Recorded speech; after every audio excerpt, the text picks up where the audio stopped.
Do do do do do do do do do do do do do do do do do do do. Do do do do do do do do do do do do do do do do do do do do. Greetings, travelers.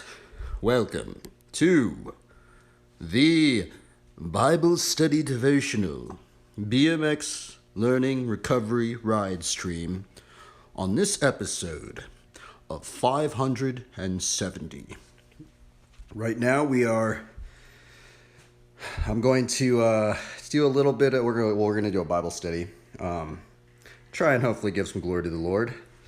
But then we're going to maybe slowly get back into riding bikes. The thing is that I went to the ortho, right? And I guess I have to get an MRI, and then I have to schedule it with some other doctor, and then I have to go to some other ortho surgeon person, and I guess they're super backed up. I don't know if just a lot of people just tear their ACLs or something. So I might even be like a month or something before I even get surgery, if I even do get surgery. They did even say I might be opted out to get a custom fit brace. Now I am wearing the brace right now, that other one, with the the knee pad and all that stuff. But they did say once I get the MRI stuff done, I might be eligible to get a custom fit brace. But they said generally I probably would want to get surgery. But that could be an option. And the thing is if you do tear your ACL, you can go on and do stuff, right? The thing is that once you do like pivoting stuff, or you do like where you like jump up more than 3 feet, maybe even more than 2 feet or something, and then jump down and like turn your leg, your knee's unstable, right? Because you don't have that the ACL in there. So it is doable, right? There are a lot of athletes that have went on without ACLs. But generally they're doing sports where it's like either you're just doing it in a straight line, not jumping and stuff like that. So far I've been doing good with the flatland, right? This is actually what got me into flatland BMX riding, was actually because I tore my ACL, right? So I kind of feel like it's just been a strange blessing in disguise, because honestly, if I never did tear my ACL, I never probably would have fully gotten into flatland, right? And so far, man, flatland's been pretty easy on the ACL. Like, I've done it for maybe 2 years. I've only kind of maybe shifted my ACL just a little bit, right? But the thing is, generally all the times I've messed my knee up since I haven't had an ACL is generally when I just start doing the jump and stuff, man. And I always just end up forgetting. So I don't know. I guess we're going to get into that. And then we're going to get into a Bible study devotional, which I kind of don't know what I'm even going to get into today. And it's weird because I've only ridden one time since the injury, almost like 2.5 weeks ago or something like that. Maybe almost 3 weeks ago. So let's see here. We will get into the Bible study devotional segment of the stream. And I guess I should see if the stream's even working. I don't even know if it's working. So give me a little bit and I will just see. I just want to see if the stream's even working. I don't know if it is or if it isn't. And then we're going to get into drawing. So we're going to do a Bible study devotional, do a little bit of riding. Actually, I'm probably going to do strength exercises, then get into riding for a little bit, and then we're going to get into maybe drawing. So, yeah. So let's see here. Okay, there we go. So what are we going to get into? I have no idea what I'm even going to get into today.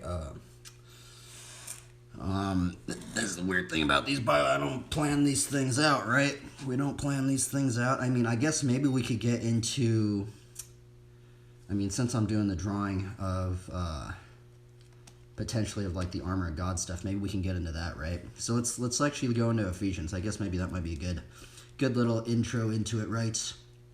So we're going to go into Ephesians 6, actually. And let's see here. Ephesians 6. Where is it? I think it's it's somewhat of a little chapter. Okay.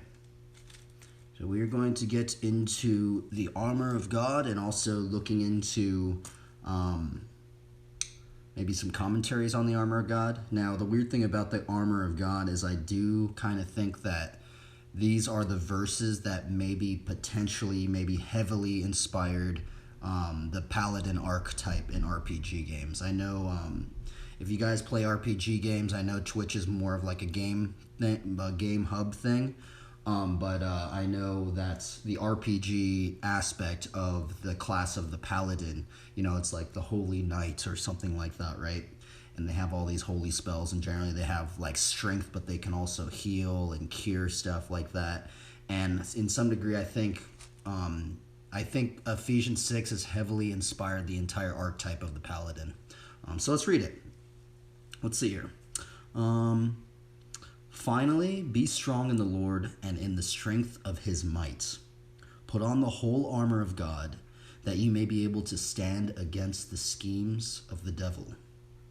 For we do not wrestle against flesh and blood, but against the rulers, against the authorities, against the cosmic powers over this present darkness, against the spiritual forces of evil in the heavenly places.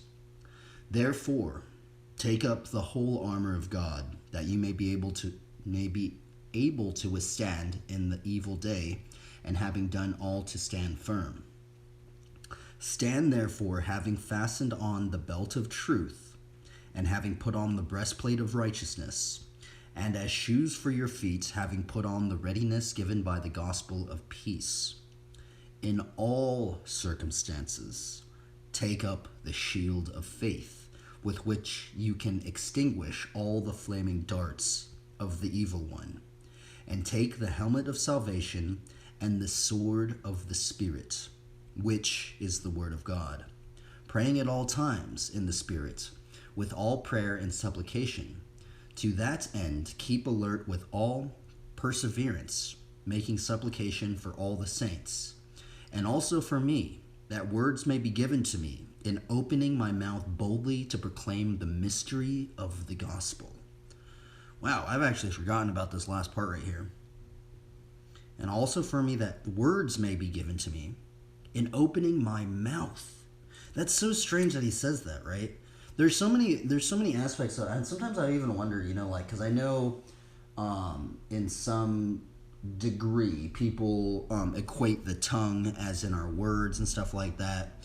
But in some degree, right, if we're reading something, imagine if I didn't say anything and I just read this in my own mind, right? Sometimes I wonder if there's maybe a deeper level of that, of even just thinking about the tongue and how the tongue is helping us to pronounce and give emphasis to these words that we use, right? And that's the other very strange thing about written text compared to hearing somebody speak, because there's a cadence that you can put on your words. There is emphasis, there is rhythm, there is you could just make something sound very calming, or you could just make something sound just like super harsh, and that's very interesting, right? And that's something I feel that can be lost within text in some degree, right? And even if you see comments that people leave and stuff like that, at times, maybe somebody might even be saying something snarky in a comment, right? But could you actually pick that up on how they wrote that, right? And I think the other strange thing about text in general is that we're all reading it through our own internal monologue, right? So it's kind of a strange thing to think about that, right? So yeah, so it's kind of strange. Let's finish it off, okay? Let's see here. For which I am an ambassador in chains, that I may declare it boldly as I ought to speak. So that you also may know how I am, and what I am doing. Tychus, the beloved brother and faithful minister in the Lord, will tell you everything. I have sent him to you for this very purpose, that you may know how we are, and that we may encourage your hearts. Peace be to the brothers, and love with faith, from God the Father and the Lord Jesus Christ. Grace be with all who are Lord Jesus Christ, with love incorruptible. Now, see, let's think about the armor of God, right? I think there's actually one instance, right, where it says, in all circumstances, take up the shield of faith. Now, this is actually what's inspired me to start putting that little shield symbol. Even on my drawings, even on a lot of my streams, I put this little shield symbol I found on the internet, right? And that's one of the reasons why I started doing that, was because of the inspiration of this, right? In all circumstances, take up the shield of faith, with which you can extinguish all the flaming darts of the evil one. Now, I don't know. I haven't really, I mean, I'll be honest, I don't think I've really read too many commentaries about the Ephesians 6. But I have heard Ephesians 6 about the armor of God mentioned by so many believers, even believers that I met in Long Beach, just down the street, right? Just riding my bike, just meeting random believers, right? Now, there was this believer I met, and he was talking about, actually, this verse right here, Ephesians 6:16, about the flaming darts of the evil one, right? And it's kind of strange to think that if you were clad in all this armor, even adorning yourself with the armor of God, that the enemy would fire these little darts, right? You think that they would be giant arrows, and that's actually the other thing, is some of the translations do say arrows in some of them, right? But it's weird because many of the translations say darts. And I think that is interesting that they bring up the word darts because of what this other believer told me. And he told me that, with even adorning and cladding ourselves with the armor of God, that darts can actually potentially go through the cracks, right? And maybe this is why he brought up that maybe this is why they're mentioned as darts, because darts can actually go through the nooks and crannies at times, right? And sometimes I find that very, very interesting, but I don't know. So let's read a commentary on this. Let's see here, Ephesians 6. Let's read the Armor of God commentary. Let's see here. So we're going to open up a commentary. Armor of God commentary. Let's see here. Which one should we read? Oh,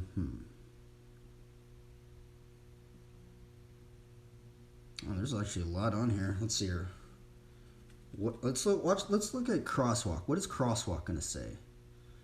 Crosswalk says, "What is it and how to use it?" Interesting. By Debbie McDaniel. Let's read this. I've never read this before, so take it with a grain of salt. Take my words with a grain of salt as well. But maybe we can learn something today, right? Get a little bit deeper into the lore. We may forget at times, but one thing is true. This world is a battlefield. Day by day, hour by hour, we face a spiritual war and an enemy who's real, who wants nothing more than to bring defeat, for his main aim is to steal, kill, and destroy. The forces of darkness don't wait for us to be ready for their attack. They're ruthless, determined, and cunning. The devil could care less if we feel prepared or prayed up for our day. In fact, he prefers we're not. God has given us his word and spirit, powerful and true, so we'll have the wisdom and protection to stand against the enemy. As I read these verses this morning, the reality stuck with me again, that Paul wrote them while in chains, in prison. But truth says this enemy we face, no matter how cruel and vicious, his schemes can never chain our spirits that have been set free by Christ. Paul was not silenced by the attacks from dark forces. Neither should we. Okay, well, then it goes into what is the full armor of God, and then they're bringing up the verses that we just read. So let's see here. Okay.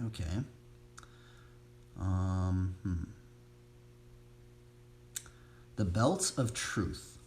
The believer's integrity. A soldier in Paul's day had a leather girdle or belt that he tightened about his waist to protect his loins and carry his weapons of warfare, such as a dagger or a sword. The belt also held his tunic together, so it wouldn't be snagged. In Christian armor, it is the integrity that holds everything else together. If you do not have integrity in the big and small things of your life, you are going to lose the battle. Would people say that you were a woman or man of integrity? If not, then you cannot win the battle. That's kind of strange. I don't know if I'm going to be totally honest. I really don't know if, I mean, I guess this is their own interpretation of it, right? But it's kind of strange. I've never heard anybody mention the belt of truth that way. And what is integrity? Is integrity like, I feel like integrity is like stalwart confidence or something like that, not backing down or just being bold or something like that. What is integrity? Integrity definition. Integrity definition. The quality of being honest and having strong moral principles, morally uprightness. I haven't heard that word in a very long time. Okay, let's see here. Let's get back to it then. So that was the belt of truth. The breastplate of righteousness. The believer's purity. The breastplate of the soldier was sometimes made of woven chains and used to cover the soldier's vital organs. For the Christian, the breastplate is righteousness. The enemy wants to attack you not only with lies, but also with impurity. He wants to read, watch immoral movies, and engage in all temptations of the flesh. The bottom line is that Satan wants to get into your heart and mind. He's looking for a crack in your armor. And don't be fooled. Satan knows where the crack is. Is your heart pure before God? The shoes of peace. The believer's tranquility. A Roman soldiers would have hobnails on the sole, much like football cleats, because they were fighting with needed solid footing from each move. Unless you have solid footing of peace, you can never make war.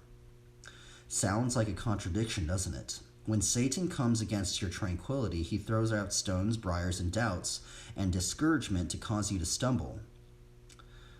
Do you have peace right now? If not, then you cannot win the battle. The shield of faith, the believer's certainty. The Roman soldier's shield measured approximately 2 by 4 feet and was made of wood covered with leather. In that day, soldiers dipped arrows in oil and lit them and shot them at the enemy. These shields were vital to protect soldiers from getting burned. Satan is going to fire flaming arrows of doubt at you. He wants to place subtle doubts in your mind about God and his truth. He knows a spark can ignite a big fire. You will need to feed your faith and starve your doubts. And there are seeds of doubt. Are there any seeds of doubt in your mind today? If there are, then you cannot win the battle. The helmet of salvation. The believer's sanity. A soldier used a helmet to protect his head because if his head was wounded, he wouldn't be able to think. Every believer needs to have the mind of Christ under control of the Almighty God. When a person is saved for the first time, he has his right mind. A person withoof, man, there's actually a lot of typos in this. The Spirit, oh wow, there's a lot of typos. Oh my goodness. The Spirit of the Lord Jesus Christ has a form of insanity. That doesn't make any sense. They do not operate with the mind of God made them to have. The most important thing for you to have all times is assurance of your salvation. Do you know that you are saved? If you aren't, you cannot win the battle.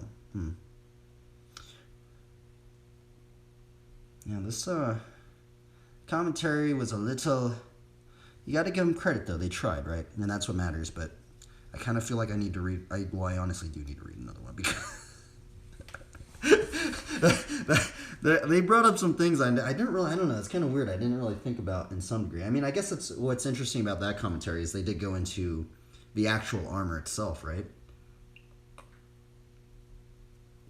So shout outs to them. They tried. They did probably a better job than I could describe it, and if I were to be told to describe the armor of God, right? Let's see here. Let's read another one. Which one should we read? I mean, let's read Got Questions. They generally do some good commentaries. What is the full armor of God on Got Questions? The phrase full armor of God comes from Ephesians 6:13 through 17. Okay, and then they bring up the verses that we went into earlier. Ephesians 6:12 clearly indicates that the conflict with Satan is spiritual, and therefore no tangible weapons can effectively be employed against him and his minions. We are not given a list of specific tactics Satan will use. However, the passage is quite clear that when we follow all the instructions faithfully, we will be able to stand and we will have victory regardless of Satan's strategy. The first element of our armor is truth in Ephesians 6:14. This belt immediately sets the believer apart from the world. Since Satan is the father of lies, John 8:44. Deception is high on the list of things God considers to be an abomination. A lying tongue is one of the things he describes as detestable to him. That's very interesting. A lying tongue. Proverbs 6:16 through 17. We are therefore exhorted to put on truth for our own sanctification and deliverance, as well as for the benefit of those to whom we witness. And so that's actually interesting now, because now they are bringing up the belt of truth, right? And what's also interesting is thinking about the verses of, you shall know the truth and the truth shall set you free, right? That's also interesting. Also in verse 14, we are told to put on the breastplate of righteousness. A breastplate shield a warrior's vital organs from blows that would otherwise be fatal. This righteousness is not works of righteousness done by men. Rather, it is the righteousness of Christ, imputed by God and received by faith, which guards our hearts and against the accusations and charges of Satan and secures our innermost parts from his attacks. Verse 15 speaks of the preparation of the feet for the spiritual conflict. In warfare, sometimes an enemy places dangerous obstacles in the path of advancing soldiers. The idea of the preparation of the gospel of peace is that we need to advance into Satan's territory. Aware that there will be traps, the message of grace is essentially to winning souls to Christ. That's interesting. Essential to winning souls to Christ. And that's what we are called to do, right? We are called to win souls to Christ. And we must be prepared with the gospel. Satan has many obstacles placed in the path to halt the propagation of the gospel. The shield of faith in verse 16 can extinguish all the flaming arrows of the evil one. When we bear the shield of faith, Satan can cast all the aspirations, doubt, and dismay he wants, but will be ineffective. Our faith, of which Christ is the author and perfecter, is like a shield, solid and substantial. Wow, interesting. So Hebrews 12:2, they're bringing up Hebrews 12:2. Looking to Jesus, the founder and perfecter of our faith, who for the joy that was set before him endured the cross, despising the shame, and is seated at the right hand of the throne of God.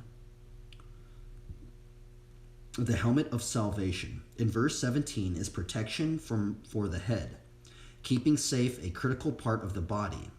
We could say that our way of thinking needs preservation. The head is the seat of the mind, which, when it has laid hold for the sure hope of eternal life, will not receive false doctrine or give way to Satan's temptations. The unsaved person has no hope of warding off the blows of false doctrine because he is without the helmet of salvation, and his mind is incapable of discerning spiritual truth and spiritual deception. Verse 17 interprets the sword of the Spirit as the Word of God. And this is why I started drawing like that floating sword and then like the Bible, right? Because it is kind of like the sword of the Spirit is the Word of God, right? While all other pieces of the spiritual armor are for defense, the sword of the Spirit allows us to take the offense. The sword analogy speaks of the holiness and power of the Word of God. There is no greater spiritual weapon. In Jesus' temptations in the desert, the Word of God was always his overpowering response to Satan. What a blessing that same Word is available to us. Now that is another interesting thing, is that, it's interesting because if you think about that, when Jesus was out in the wilderness for 40 days, it's like, do you think that he had a written parts of the scriptures, or did he memorize those scriptures, right? To me personally, every time I even see a lot of artwork, see Jesus actually with a with some scrolls or text and stuff. I think he actually memorized those, right? And I think that also brings in a very interesting aspect of the memorizing of the memorization of Scripture, right? And that man, I really like how they wrote that right there, right? Because that's a very good one, right? About thinking about this is how we use the sword of the Spirit to somehow even defend ourselves, right? And to also defend our mind and to ultimately free our mind. And man, it's such an interesting one to think about that. And I guess the interesting part is, can you have those scriptures in that moment of time, right? Can you have them without having to look at anything, right? I guess the good thing now is that we have phones, so it makes it hundreds and hundreds of times easier, right? Because you at times, I don't remember the full verse. I only know maybe a couple words. You type it in on Google and it'll finish the rest of the verse and you can find it, right? Interesting. Okay. Verse 18. We are told to pray in the Spirit, that is, with the mind of Christ, with his heart and his priorities. In addition to wearing the full armor of God, we cannot neglect prayer, as it is the means by which we draw spiritual strength from. Without prayer, without reliance upon God, our spiritual efforts of warfare at spiritual warfare are empty and futile. The full armor of God, truth, righteousness, the gospel, faith, salvation, the word of God, and prayer are the tools God has given us through which we can be spiritually victorious. Well, that was a good commentary, right? Now, it is interesting hearing the two, we read two different commentaries on that one, right? So we read two different commentaries, and it's interesting thinking that, the first commentary, it went more into like the actual pieces of the armor, and it's actually weird because they brought up like the belt of truth and with integrity, and it's kind of interesting that like we read this commentary and they didn't really bring that up, right? But it is interesting, right? And these are just two commentaries we read about the armor of God. So, and I guess that is the Bible study for today. And man, my knee actually does kind of hurt. I don't know if I'm gonna ride that much, honestly. I feel like, I don't know, it's weird. It like hurts like right here. It's even like kind of like aching like right now. I don't even know if I should be riding, honestly. Maybe I shouldn't be wearing this brace. I'm wondering if this brace is like making it hurt more. But I guess we can do a card draw. Let's do a card draw. Let's see what we draw today. I've been leaving these out here. I haven't been putting them in. Yeah, I don't know if I should be riding, man. My knee's like sore, dude. Still. It's just weird. I don't know. Maybe I should be riding. Maybe it'll go away.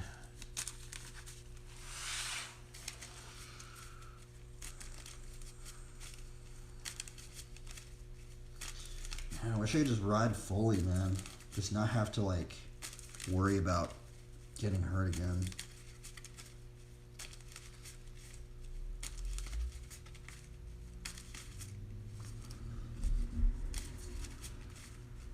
No worries. It just sucks because, like, I was really just hoping to get the surgery, like, super quick, right? And just now knowing that I have to wait a while to even get the surgery because they're so booked out. Bro. Come on.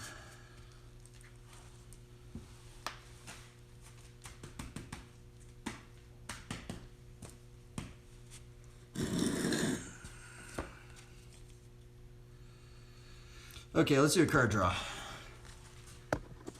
Let's try not to get bummed out. Let's just try our best. At least we can somehow pedal around. At least I can bend my knee and stuff, right? I'm not fully like, I can still walk and stuff. So we have to be thankful, even in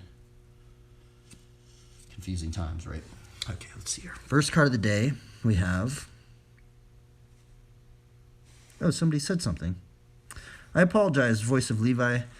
I cannot see your chat at the moment. I apologize. Twitch has they changed the UI on the phone, and normally when I was doing my drawing stream, I would have the, I have my chat open on the side, or once I'm not doing the Bible commentaries or using it as a light. So I apologize, voice. I see your name, I just can't see your text, so I do apologize, man. First card of the day, we got Celestial Ancient. Second card of the day. Ooh, we got Life Burst. That's what I need. I need some Life Burst. This is what we all need.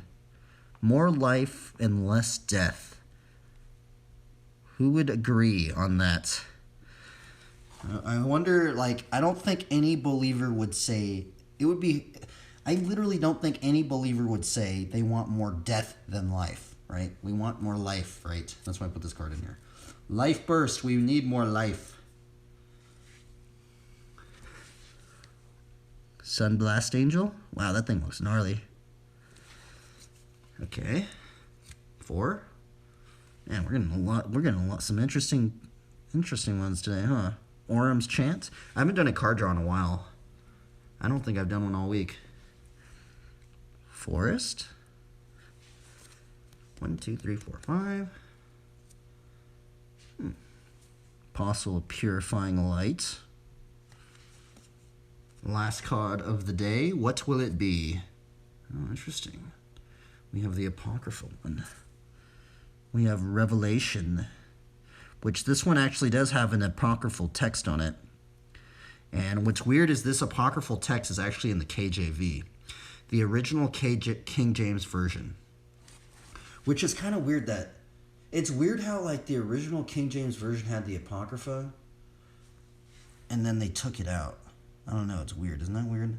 But anyway, this is Ecclesiasticus. It says, "Many are in high place and of renown, but mysteries are revealed unto the meek." Well, I'm actually curious, why did they take it out of there? When did they take the Apocrypha out of the King James Version of the Bible? Because it's so weird, because I hear so many people saying, even the people that go, we are only reading the King James Version of the Bible, right? And then it's weird because I go, well, are you guys reading the Apocrypha? Because they took that out of the King James Version of the Bible. And sometimes it's weird, right? So I'm wondering, when did they take the Apocrypha out of the KJV? Question mark. Wow. That's so weird, and that's so strange. So the Apocrypha was in the original King James Version of the Bible in 1611, but it was removed in 1885. Bro, that is so weird. I mean, I didn't really even know that. I mean, I kind of like read it, I think, a little bit, but like, that is very strange. That's so strange because I hear so many believers that go, man, I love the King James Version of the Bible. And I go, well, have you guys read the Apocrypha? And they go, well, no, we don't believe in that. But I go, but it was in the King James Version of the Bible. And it's so strange that I just go, man, that's so weird. I haven't read the whole thing. I've read most of the Apocrypha, but maybe not most, but I've read maybe a good amount, a fair share. I don't think I've read everything of the Apocrypha, but that's so, man. I'm like actually like tripped out about that now. I'm like really curious. I'm like super... I mean, the thing is, I don't want to stir any sort of divisions, by the way. So I apologize if I'm like bringing up any sort of divisions or something like that. That's not my goal here, right? But I just find it very intriguing that the original King James Version of the Bible had the Apocrypha in it. And then I meet so many believers that are about the King James. There's some believers that are strictly just King James Version of the Bible.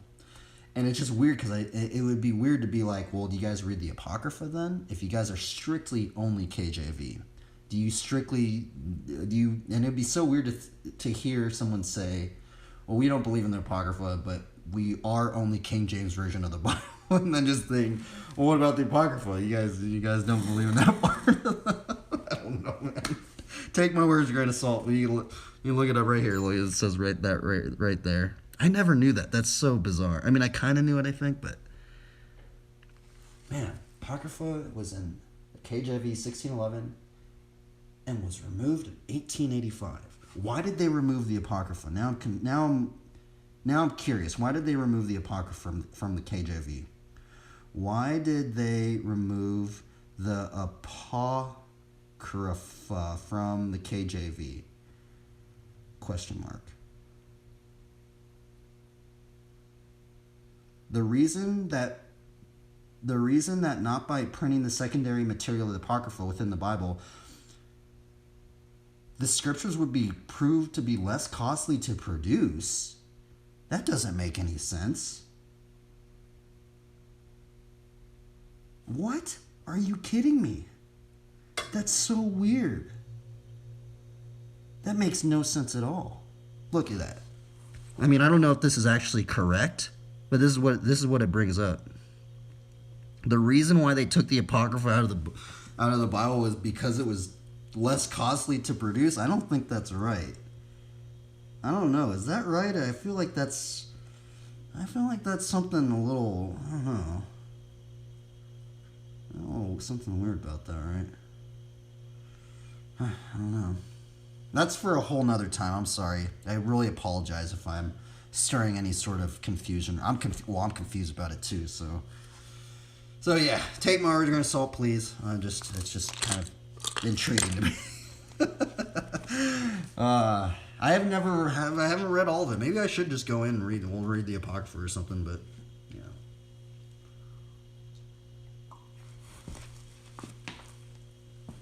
Okay. Well, let's do some. Let's put some music on, and then we'll do some strengthening exercises of our knee. I'm gonna move this bike, and we're gonna take out the step ladder and actually do some stretches and stuff.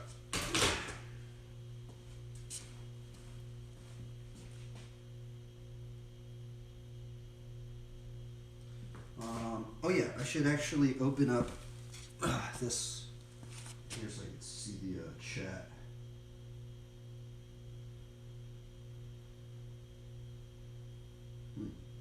Man, learned something new, huh? That is so weird. That's so bizarre to think about. Why did they take that out? That's so odd. I'm just like curious now.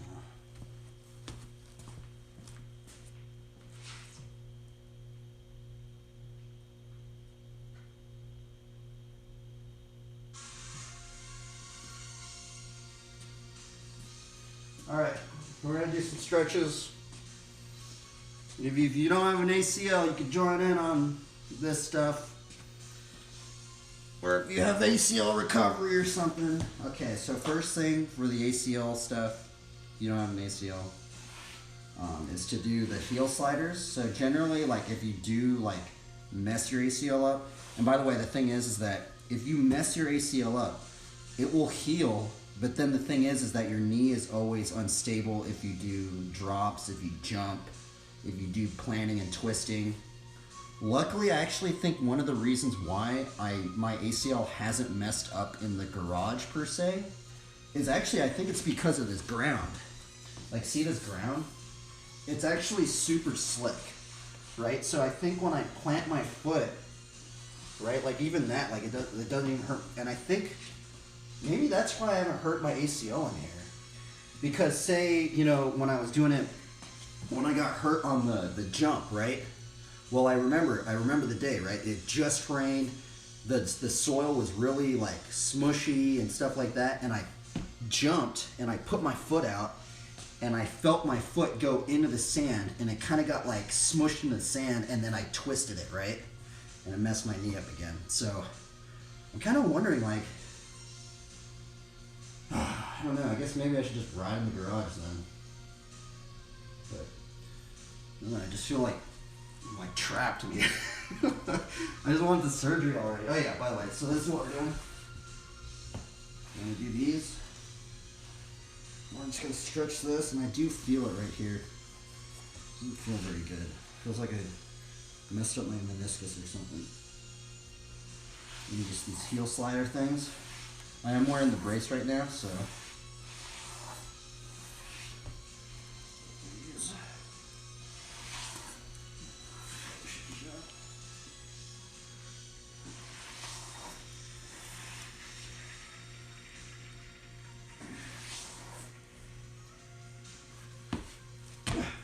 Then we're going to bring out this. We practice these knee extension things. Do this. I'm just going to do some steps like this.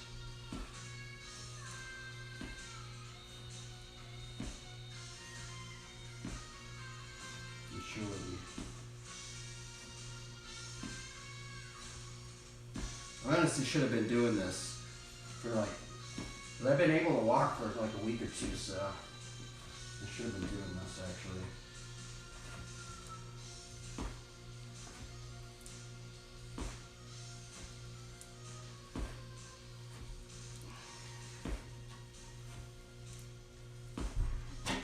Can you do this top one? Oh, it kind of hurts my knee.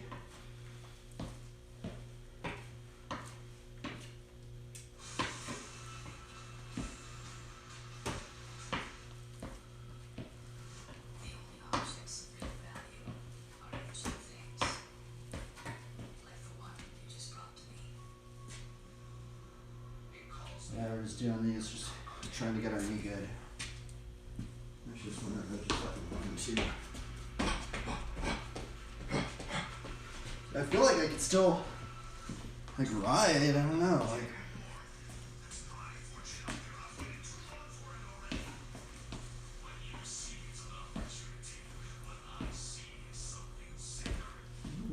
Maybe good, man.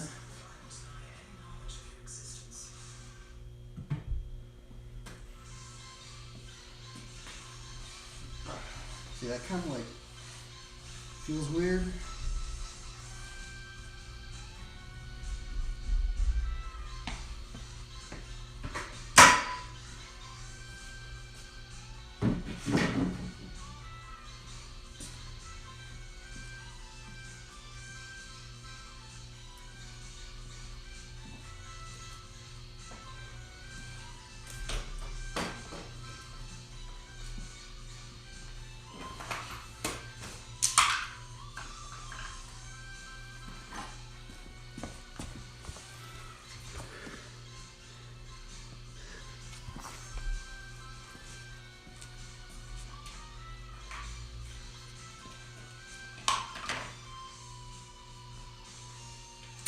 But I might just have to ride in the garage, man. I don't think I'm even right outside.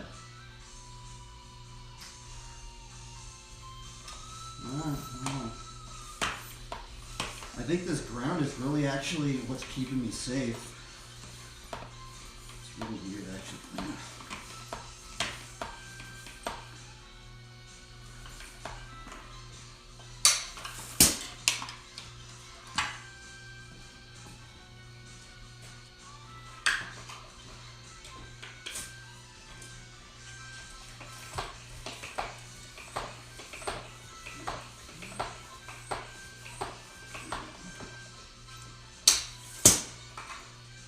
Check out PSI.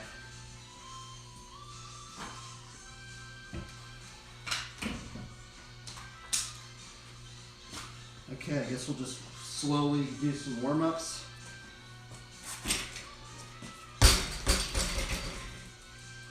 With the Sherator, which is my bad knee, by the way.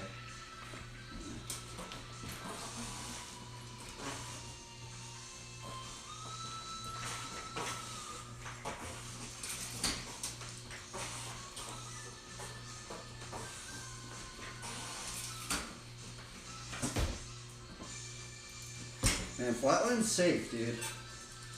See, flatline's like easy on the body, cause like I'm basically, I haven't messed my ACL up doing like the flat. The only thing I messed it up was there was a time when I would do the bar hops, and my leg actually got caught right here, and I like landed like this, and it like kind of messed it up. But other than that, like, you know, everything's just like this, which it does feel a little weird, like pivoting stuff. So I should just be doing this a little more.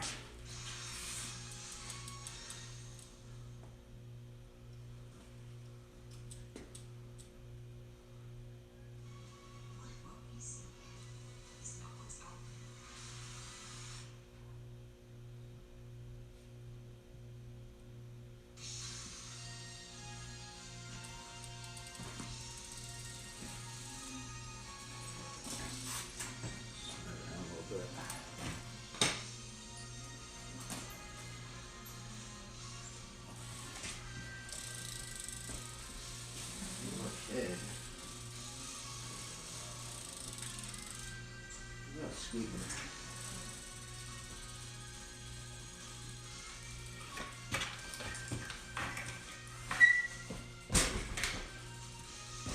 rope out of fire hydrant? I probably shouldn't do a fire hydrant yet.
I feel so rusty. I haven't ridden in so long. It's all good.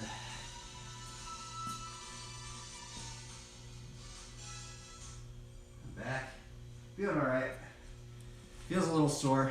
I'm like kind of scared to do decades. Yeah.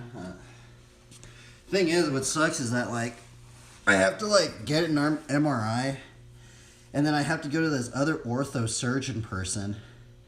And I guess they're like all booked out. So I might not, it's like I might get like, it might be like a month or like a couple weeks. It's so weird. It's like, I guess a lot of people have ACL injuries and stuff, but because I kind of wanted to just like get the surgery, just like boom, you know, like the next like day if I could, right?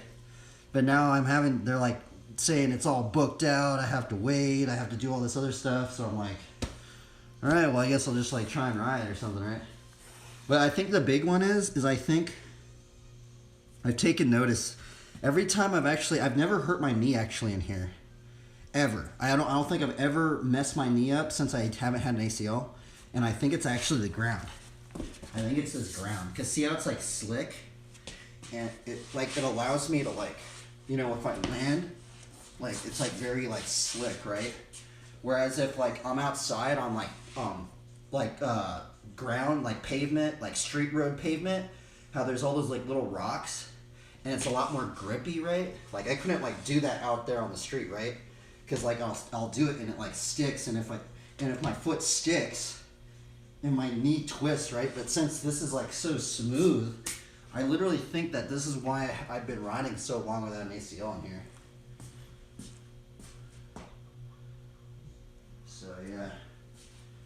So yeah, I'm just kind of messing around. All these tricks that I'm doing are like super easy on the ACL. Like this is my bad knee, right? Like this is like so easy on the ACL. I'm just standing up, right? Because this is my good knee right here.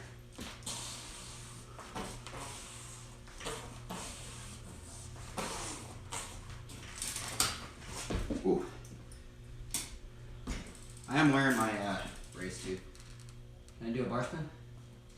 I don't know. I can do a bar spin. I'm just kind of like messing around right now. Kind of getting back to it. I wish I could just go full bore into where I was at, but this one's not bad for the ACL either. For my leg.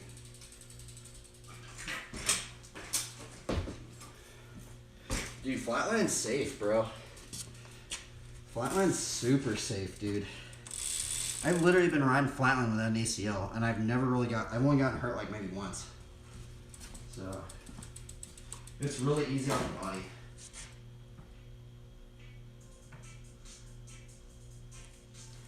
I feel that with certain pegs, that's why I stopped riding the IGI tungsten pegs. Huh. Yeah, this is flatline.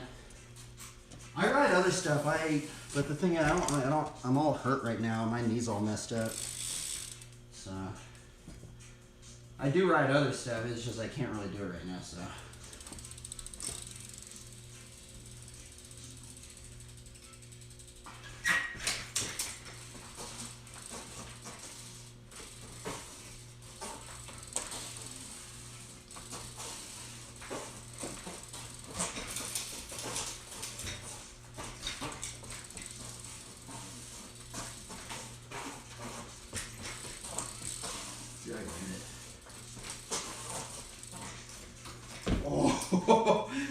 that trick is like, it's so crazy because that trick's so hard, but it's so easy on the knee, dude.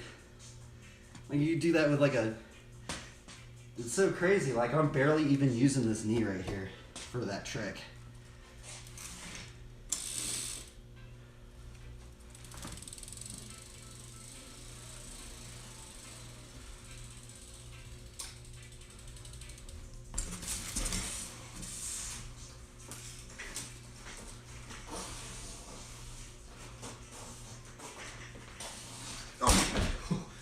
Bill.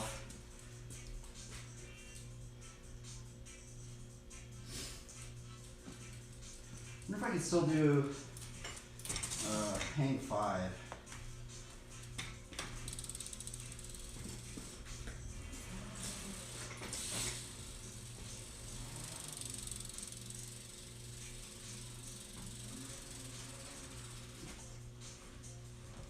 Ooh. Yeah, I gotta take it easy on this thing.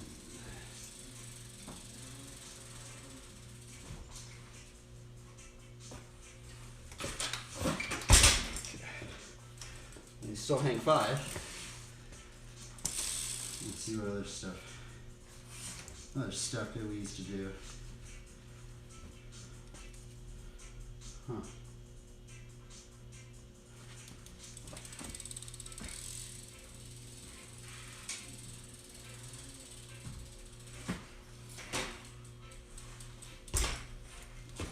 You can still do that.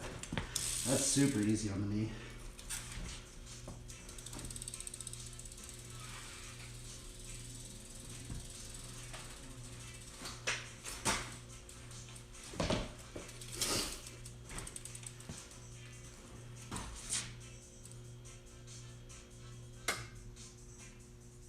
Want to do my tree stuff? Yeah, 5 is where it's at, dude. I think 5 is where it's at. So I just kind of can't ride the other stuff right now, so I kind of think of this injury as a blessing in disguise, right? Because, like, if I never got this injury, I never would have gotten into flatline. Like, maybe I would have, like, a little bit, but, like, bro, this injury made me put pegs on, made me literally learn flatline. Because I was, like, so, like, I couldn't ride anything else very much, right? So it's like, I don't know, is it a blessing in disguise, or has it just been, I don't know, it's weird. I wish I was fully healed, though, man. Like, I don't like thinking that I have to, like, not give it my all.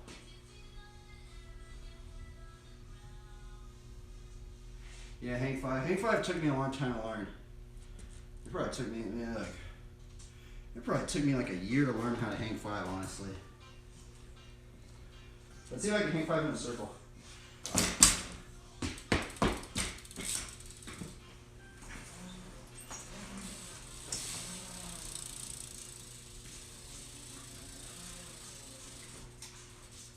No, because we can still do this. I wonder if I can still, I'm going to see if I can still fire hydrant.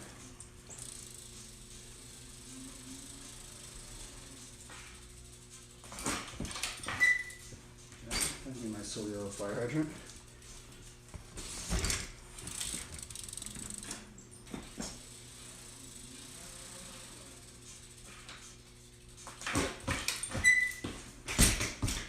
Okay. See, flatline's really easy on the body. Bro, I'm doing all this stuff without ACL, man. That's crazy. It's not messing it up right now. I got hurt on that dirt jump out there. It was ridiculous, dude. Right when I start riding the dirt jump, and I like didn't even do anything. All I did was stick my leg out. That's when I got hurt. Ridiculous.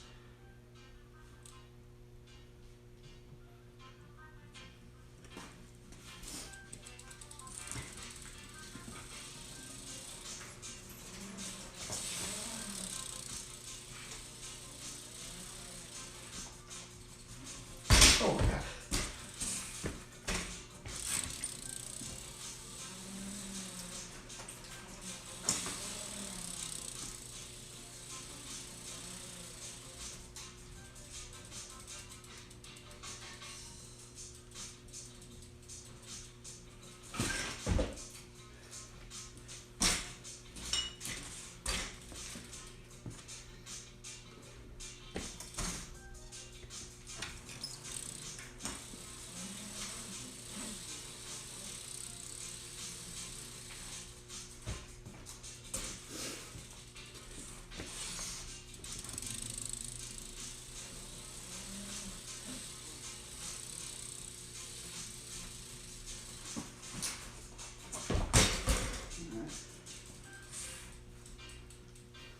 Giddy! What are you trying to run? For America. Argentina. I think there's a flatland scene over there. I don't really... There's kind of flatlanders everywhere, kind of. Well, there's not as many of them. I think there might be a scene out in Argentina. I'm not quite sure, though.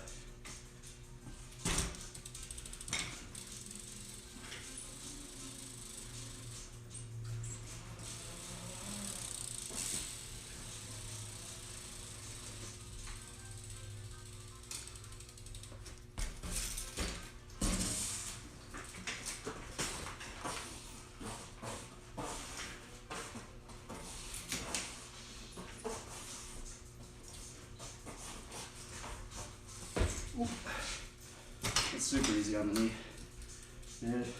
And that's why I do so many gyrators now I think about it.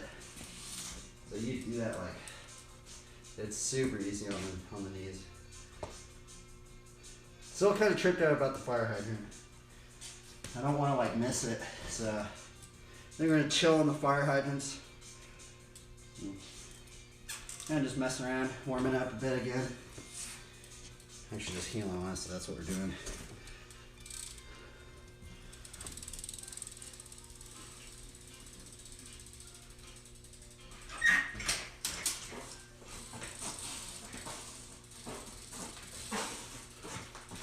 One,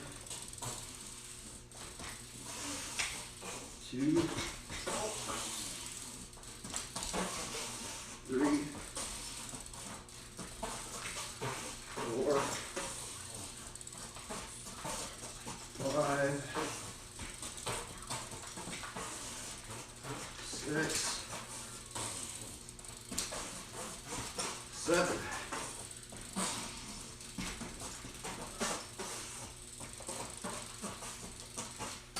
I like lost how to land it.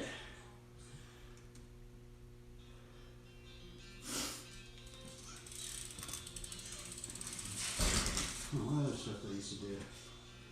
I've like forgotten what I used to do actually. I used to do a lot of decades, and I'm scared to do a decade. It's crazy, I was doing so many decades. I'm like scared to do one now. I'm like trying to think about all the tricks that are like not that bad on the knee.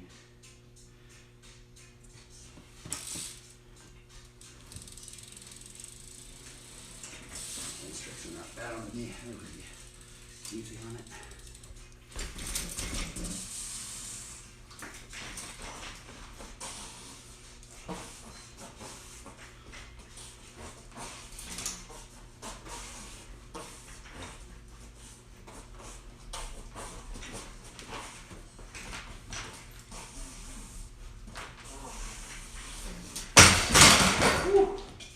That kind of scared me. Yeah, you just walk out right out, man.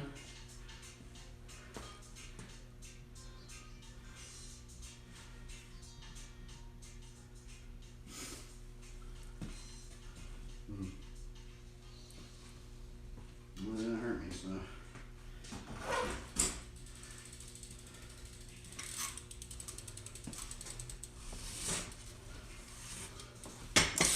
Oh, it's like they can't give it my all, though.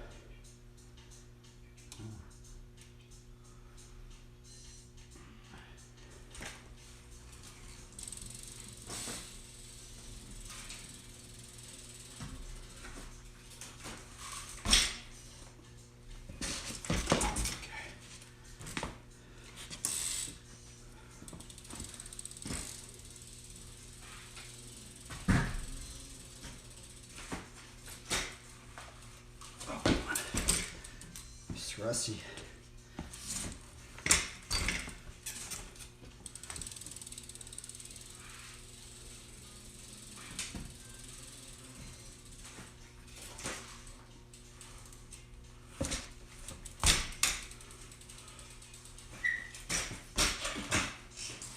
All right.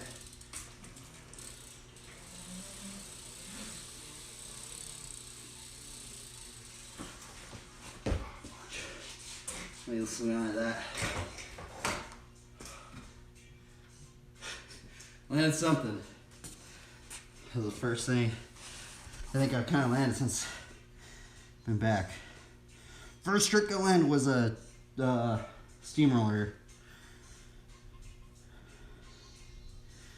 Besides, I think a gerator. Actually, I think I landed the steamroller before this the gerator. And the steamroller is very easy on the knee. All these tricks right now are very easy on the knee. You don't put a lot of strain on it. Now the decade I'm tripped out about. The decade and like fire hydrants I'm a little tripped out.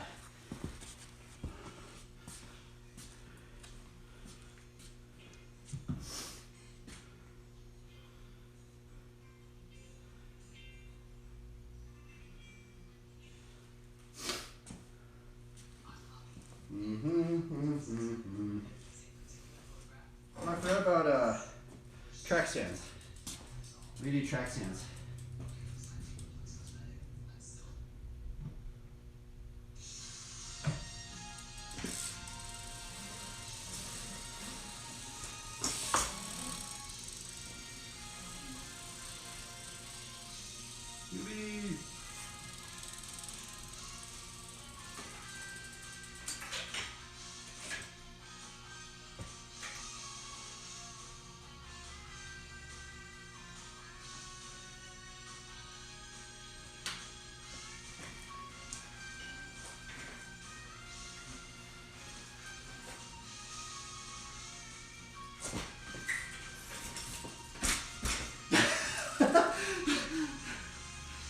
Look at this swivel. Those tricks are really easy on the knee. What other stuff can I do? I like forgot all the tricks I used to do.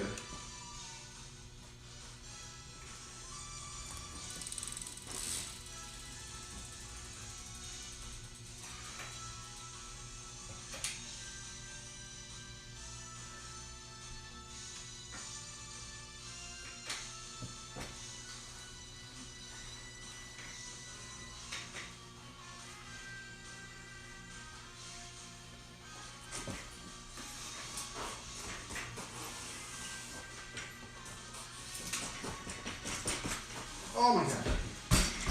Tried to save it.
I'm actually surprised I can still do all this stuff.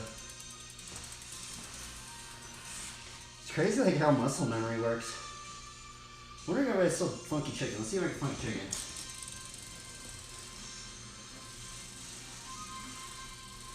Is this gonna hurt my knee? It might actually.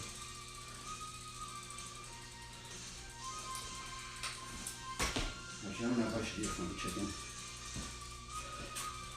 Yeah, I don't know if I should do a funky chicken. Funky chicken.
Let's see how I land a stick bee. If I land a stick bee, I'll be stoked.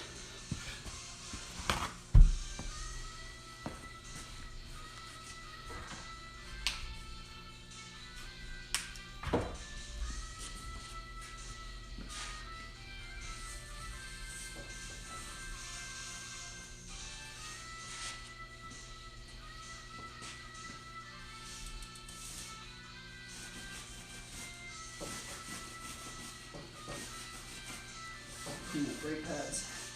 Clean my rim.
Fudge.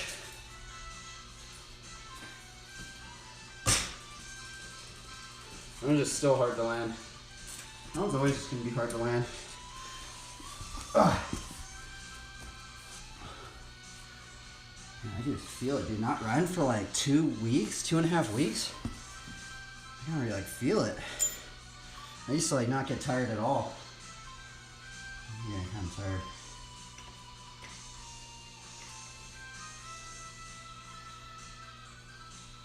Do do do do do do do do do do do.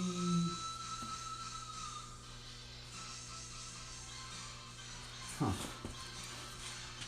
What trick I used to do?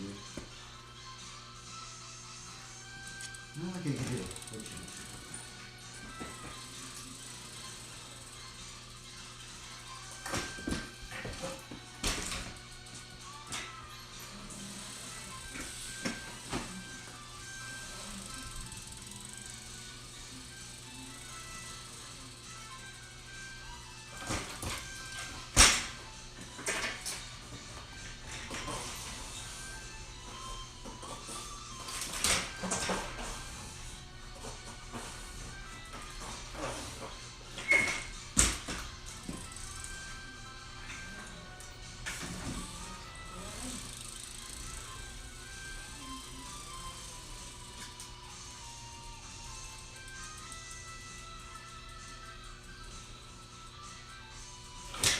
Nope.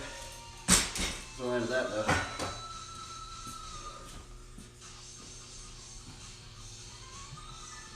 I still get it. Man, muscle memory is weird. I'm pretty sure, like, even if I do get the surgery, I'll come back to it and I'll still remember a lot of stuff. Hopefully. Hopefully I don't lose a lot of stuff. I do want to get the surgery. I want to ride outside of here. I'm like confined to this garage now. Not only the Wi-Fi is confining me, but my legs confining me.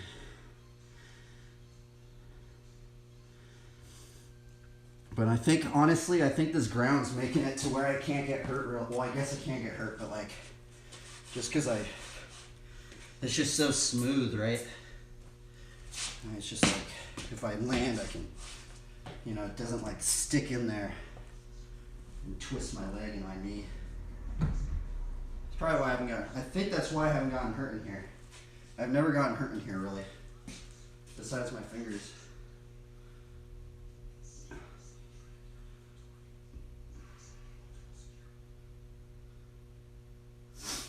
I am scared to do a decade though. This decade's. I'm not ready for the decade yet.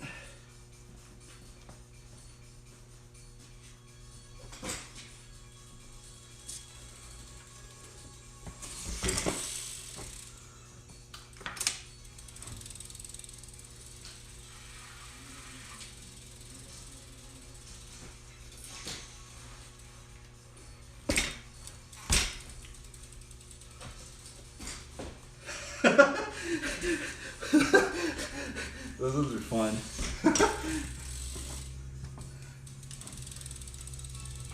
Oh, it feels so good to ride again.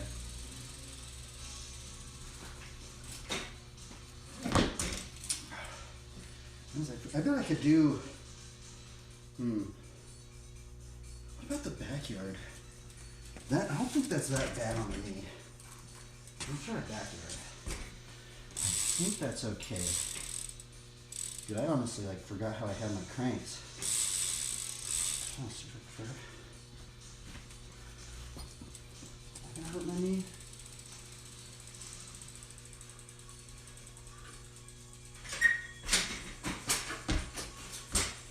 I think that's okay still too.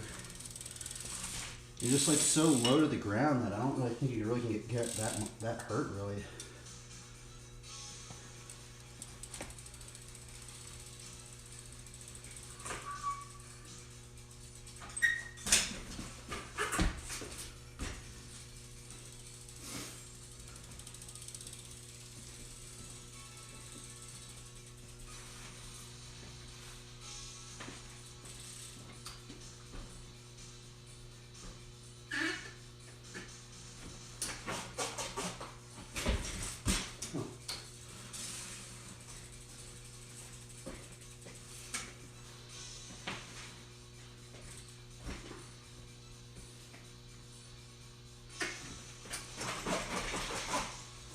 Oh, backyards are hard.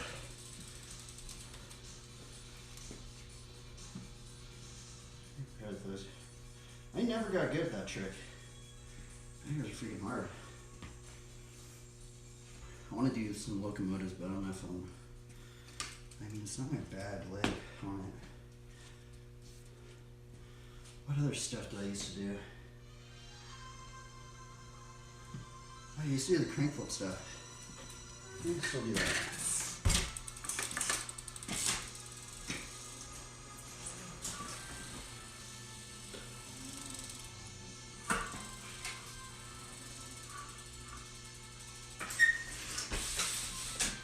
Ooh.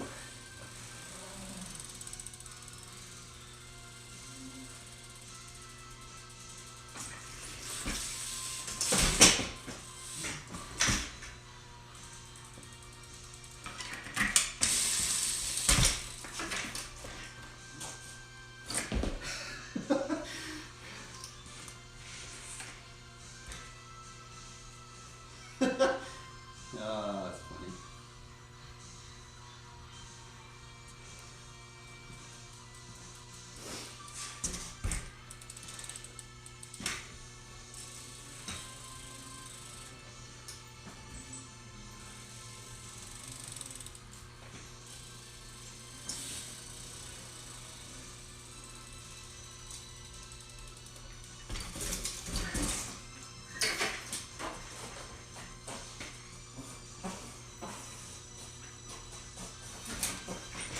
Come on. I kind of lost that trick.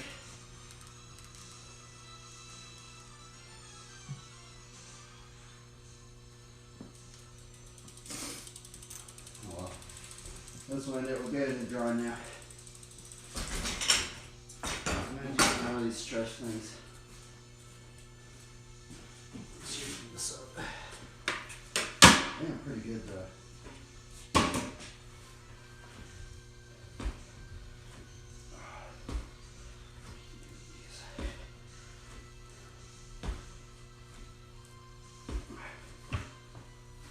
Oh, that kind of hurt on me right there a little bit. Didn't hurt, it just is sore. I can tell my knee's still a little weak because I can't do that top step.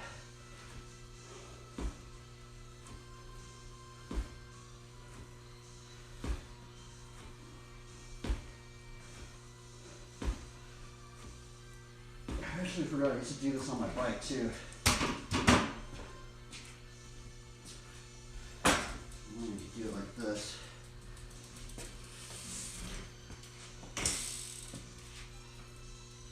How I used to do it? I used to do that.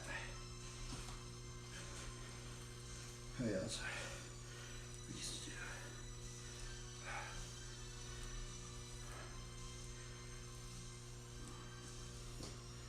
Oh, I need the spot right there. Just do this, do the heel slide things. See, it kind of hurts right there, it's weird. I'm wearing that big brace. Maybe I should just get the custom brace. I think I'm gonna get the surgery.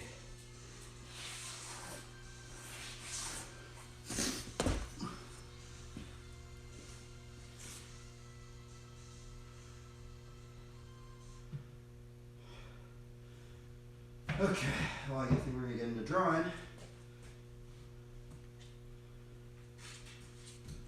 Slowly work our way up. Still have a bunch of tricks. It's like weird, it's like ingrained in my muscle memory.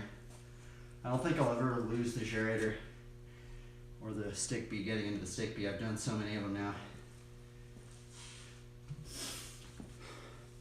It's like hot now. Okay. Guess we get into drawing.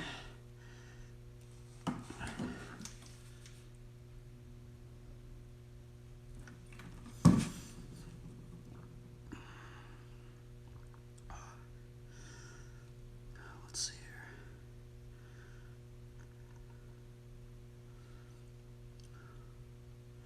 Do do do do do do do.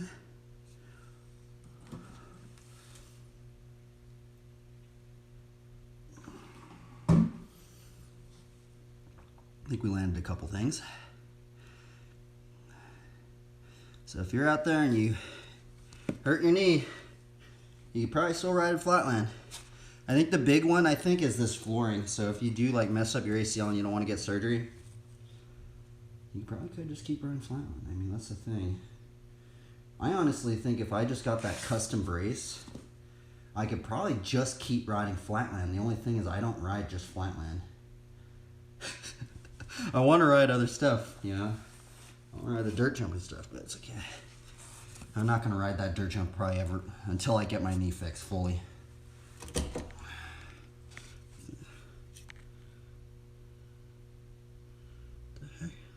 Please listen to Carrie Big Baby Tape.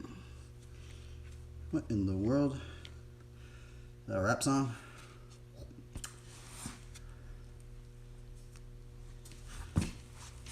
I think it's probably on copyright. There's so many songs on copyright, it's ridiculous.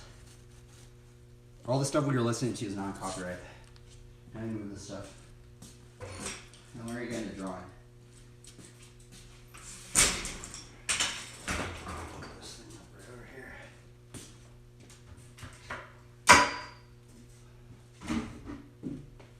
At least we can still ride a little bit. I gotta be thankful I can ride just a little bit. Not go full all out, but still do some stuff. Okay, we're gonna take this inside and we're gonna start drawing. Draw a donkey and a guy with armor.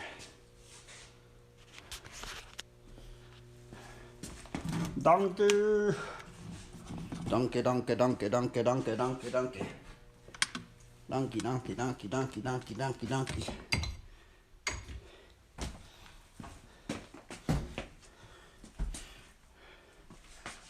Baby donkey, little baby donkey, donkey, donkey, donkey, donkey, donkey, donkey, donkey. Is there a squirrel out here? Oh, we can see the squirrel. I'm gonna be really quiet. I don't have any pets, but I do have a squirrel pet. There's a wild squirrel that lives in my backyard. It's a wild ground squirrel. Okay, I gotta be really quiet.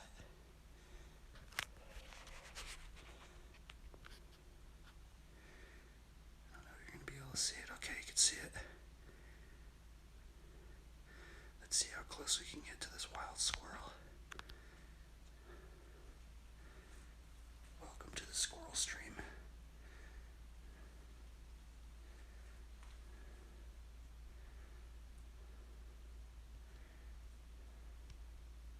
Dude, what if I just put a squirrel cam out here? That would be hilarious. We're slowly creeping up on this thing. Okay. Its back is towards us. Nope, it ran away. Oh, we got the squirrel a little bit. There's 3 of them. There's a family of them that live in the backyard. I guess I'll make a stream marker right there. Get all this stuff up in here. Welcome to the squirrel stream. I wonder how people have multiple cameras. For some reason I can't have multiple cameras. I don't have the right internet or something. Like I see streams and they have like 5 cameras and stuff. Okay, let's see here. Let's put this over here.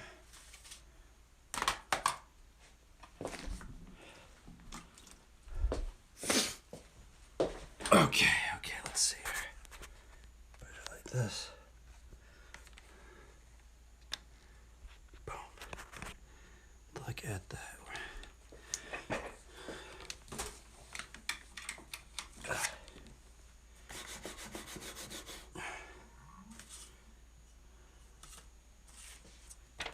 Dude, this bike illustration is gnarly. Look at the little squirrel right there.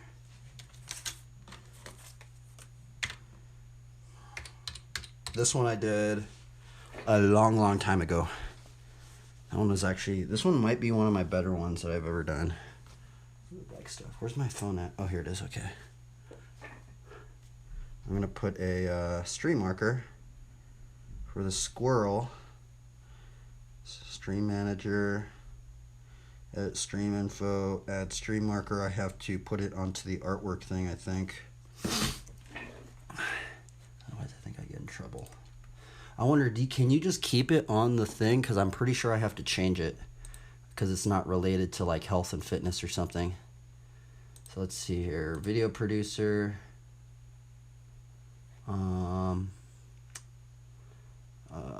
Stream manager.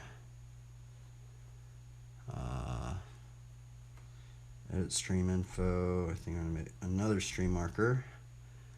And we're going to go to edit stream info. This is supposed to be an art now. Boom. Done. Okay, there we go. Done. There we go. Nice. Welcome everybody to the drawing stream. We are going to get into drawing. And this is some copyright free music.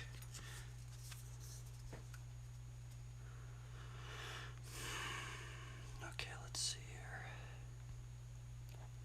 This is on copyright.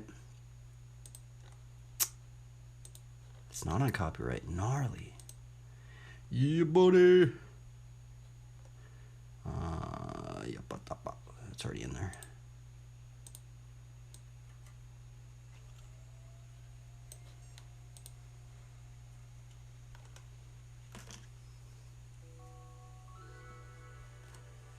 Cheers, let's drink some coffee.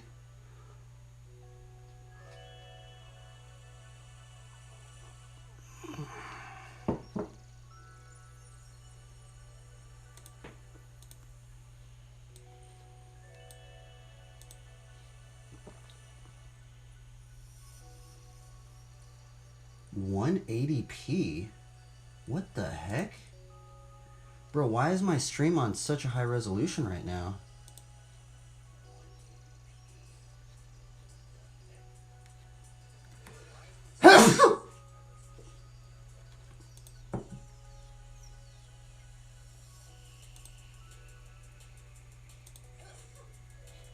Excuse me.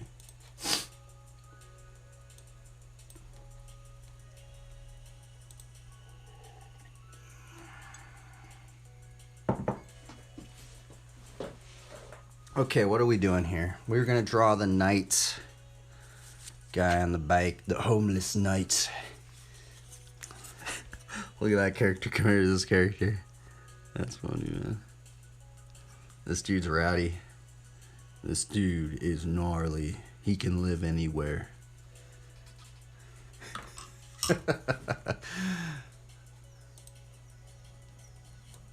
Oh yeah, where's the knight one? What do I do with it? Oh, here it is. Okay, so we got this one. We're gonna draw a donkey. We're drawing a donkey.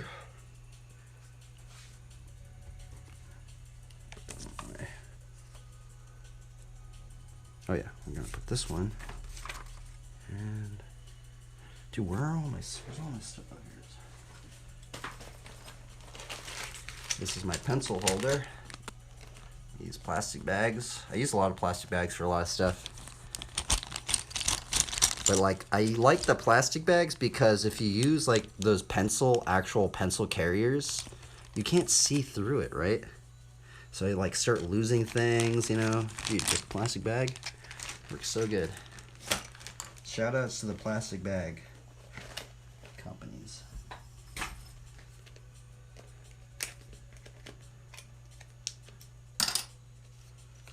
Okay, let's see. I'm gonna get all my tools out. Today we're using a 0.5 pencil you can get at Walmart. We're using cheap colored pencils, get at Walmart. We're using Walmart paper. Shout out to Walmart. I guess the only thing is this right here. This is you do have to get this one at the art store. And actually, that reminds me. Let's warm up with a graffiti piece. That's actually been like. Let's warm up with the graffiti piece. I feel like it's a very, very good ink practice.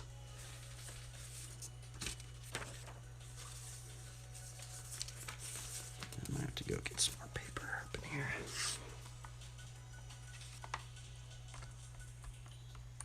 I cut myself earlier.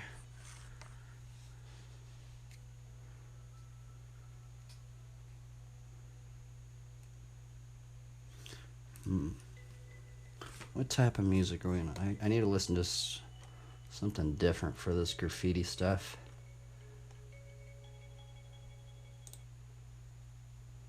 Where's my pen at?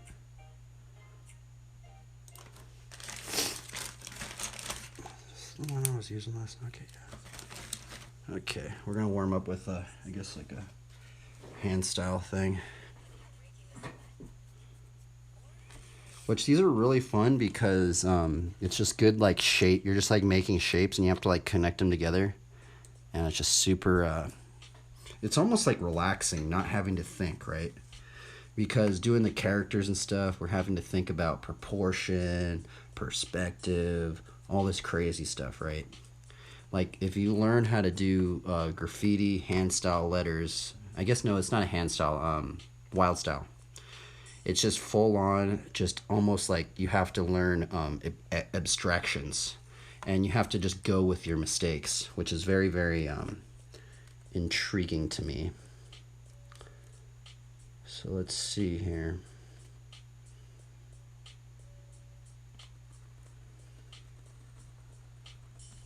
So we are going to make everything from this first thing right here. And it's also like figuring out a puzzle as well. And I haven't done this in a while, so I'm pretty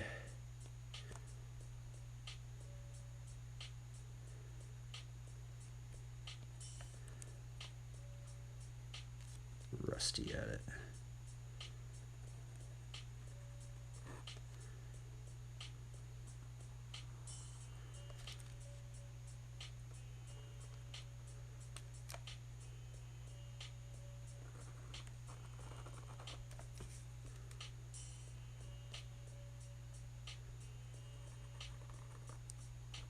I could already tell I'm super rusty at this. Like that is terrible right there.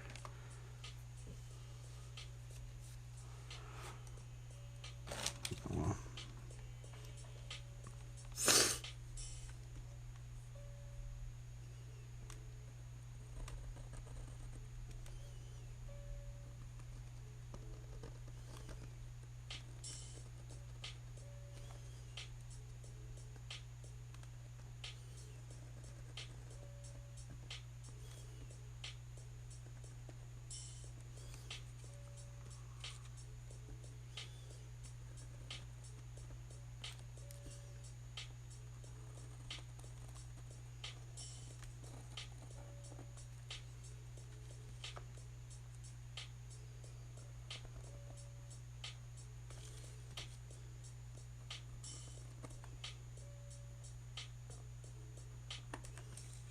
Hmm.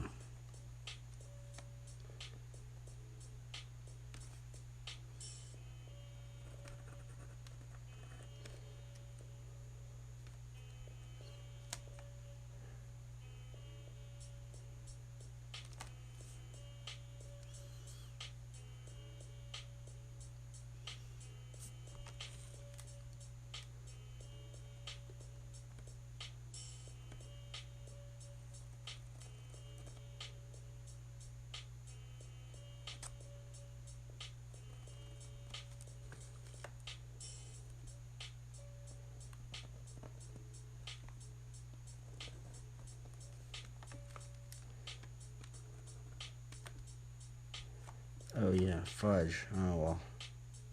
Trying to figure out how to connect all these things together. Okay, so we got this one, this one, this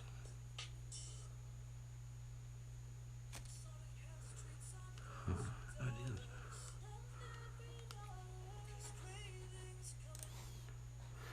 But this is right here. This is very interesting. This is a weird shape right there.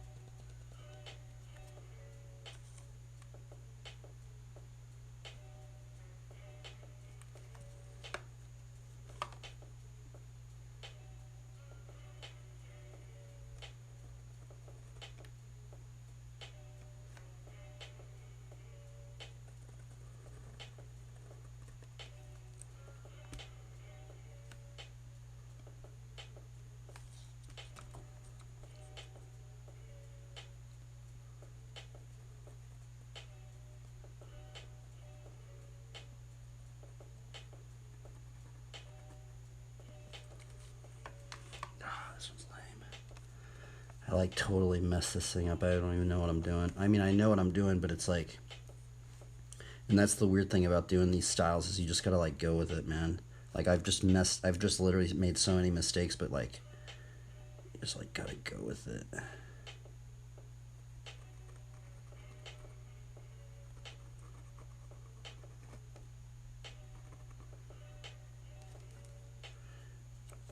And it was really trippy when I saw my friend do this. He's the one that taught me this, just to go with it, right? It's just really interesting.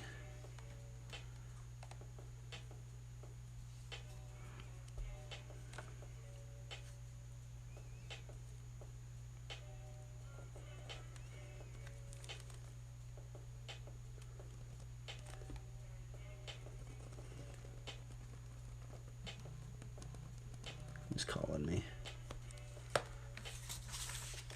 John's calling me. Oops, here, wait up. I got to take this call. What up, bro? Hey, bro. You home? Yeah, what's up? Come outside. I gotta give you something. Okay, here, wait up. Alright. I I gotta put a break thing up on here. Whatever happened to that break time thing?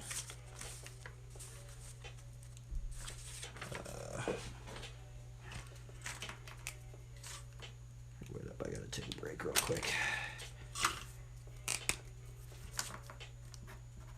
Break time.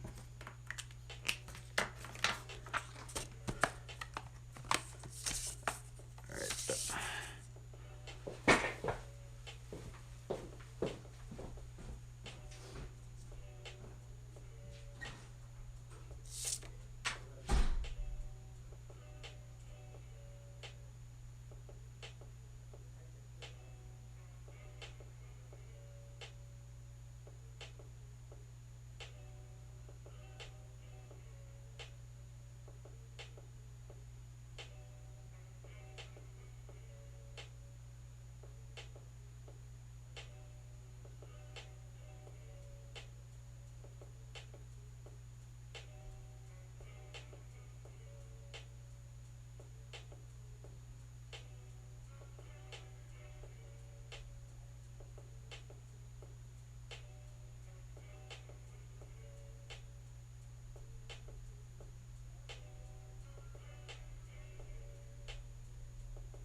Oh man, that thing fell off.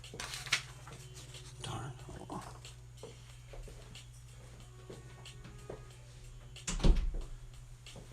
Okay. Let's do this. I had to do some stuff.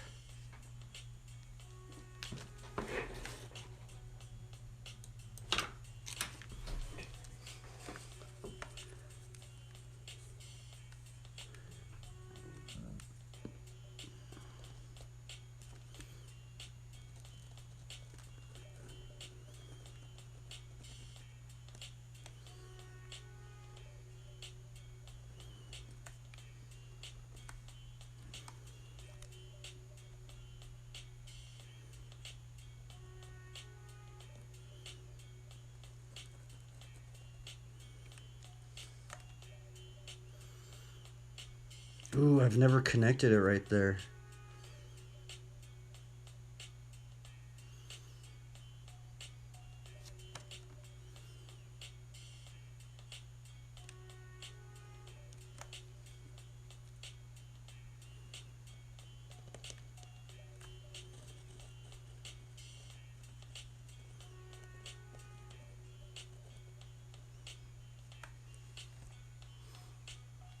Dude, this wild style is crazy. Dude, see, that's the weird thing is I didn't like it at first, but now this one's so dude, it's so like. Oh,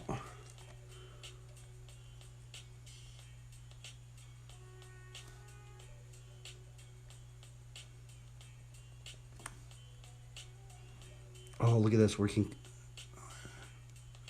How can I connect this?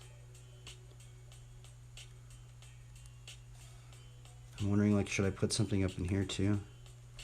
Let's actually put like a cross up in here.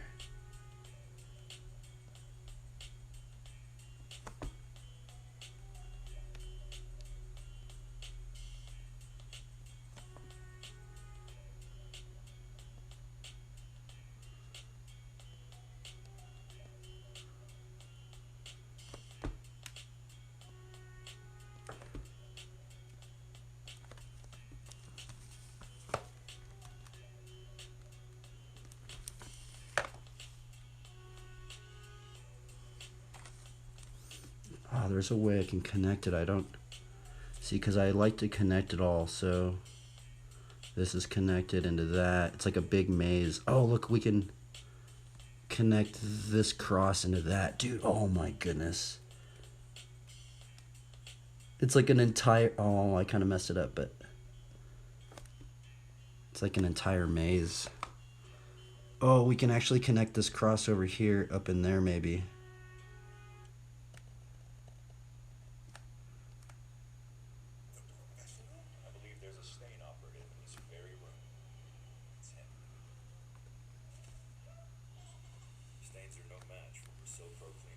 Oh, that looks so weird.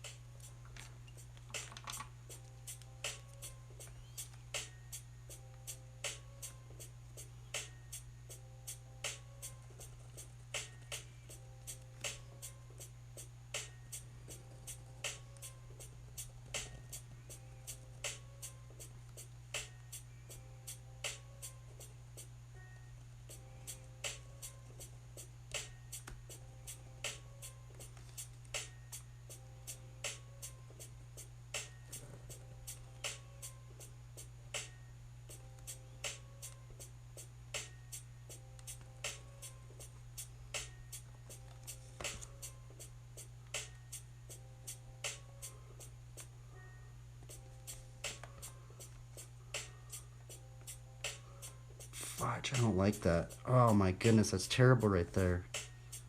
Oh, I should have connected it right there. Darn it. I messed it up right there. Okay, oh well. We'll just... Oh well. These are little mess ups you can't really tell, but until you really look at it. Like if you know how to do this.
Can't go back.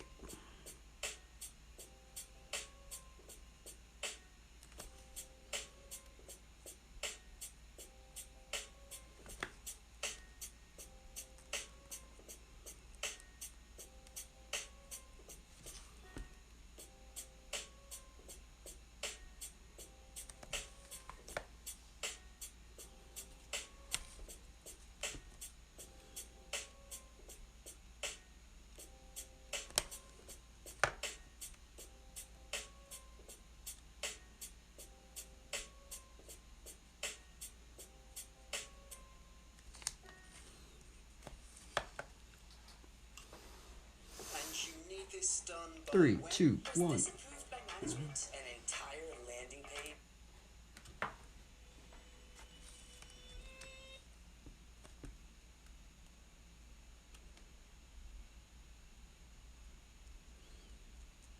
I think these are good ink practices, though.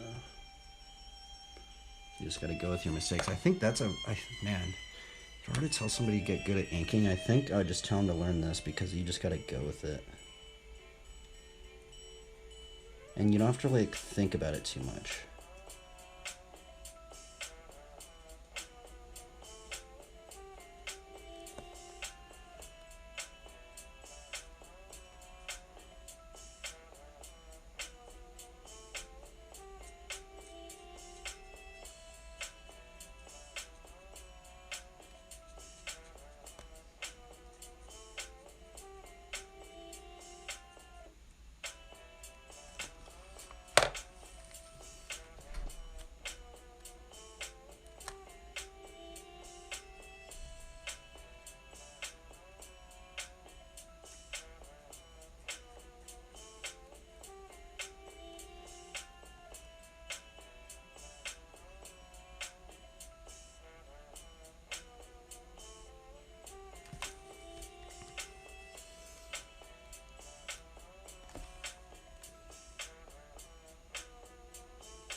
I want to get good at just like trying to ink it with just that one line. I'm wondering if I could do that.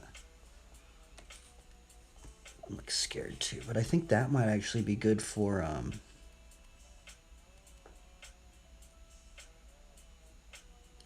learning that like line weight stuff.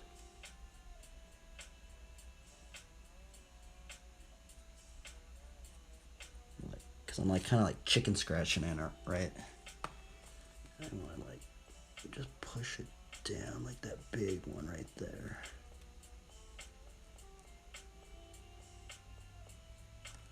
And just save time as well.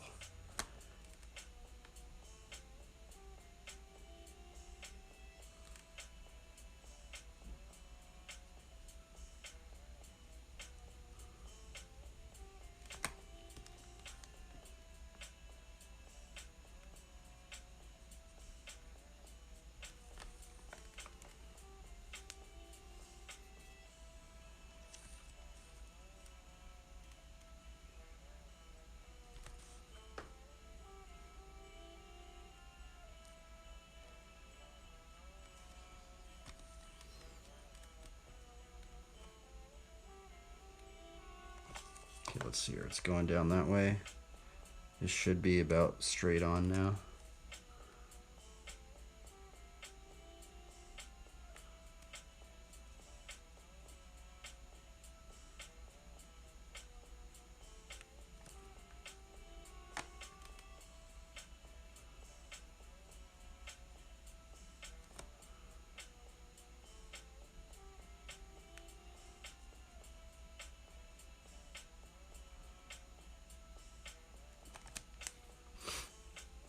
getting confused up in here.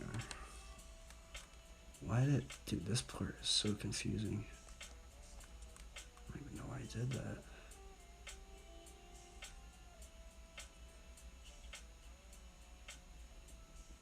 Oh, see, that line right there is good. It's good practice. I think that's what I just need. I just need to get comfortable with this pen.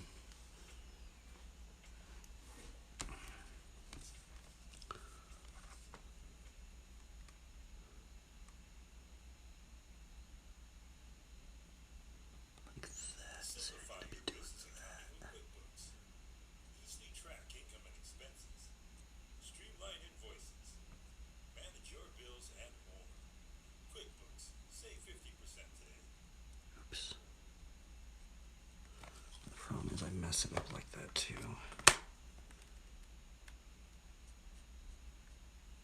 So guys, my name is Mike and Nick Stone. Today I'm here to try the hero.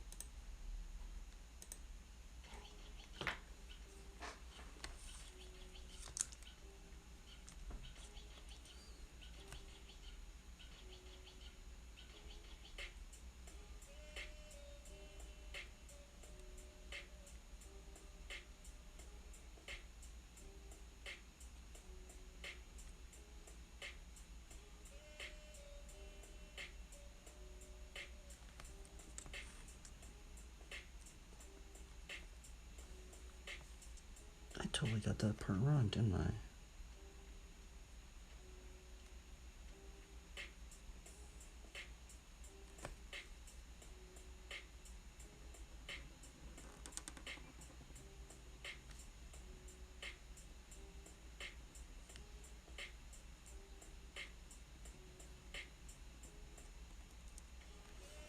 Oh, that's good.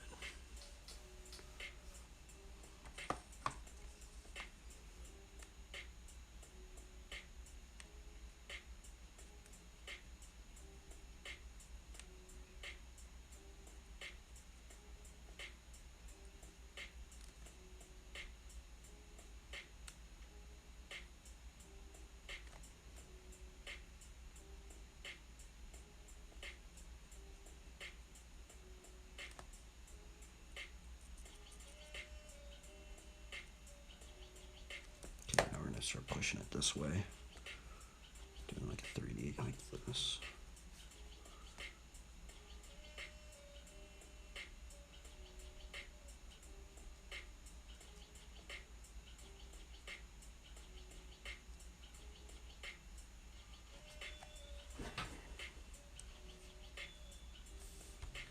This part is so weird. What in the world was I thinking?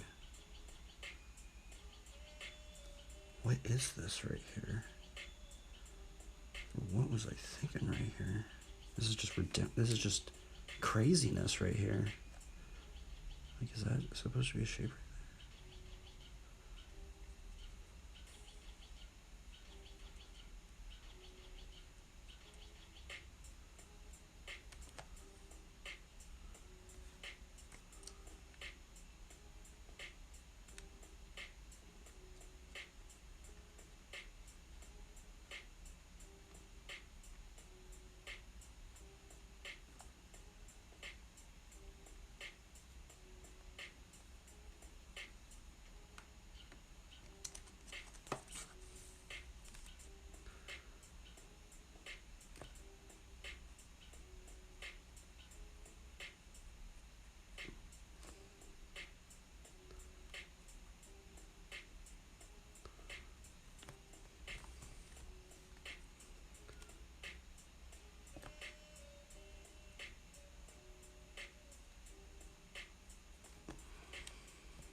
Oops.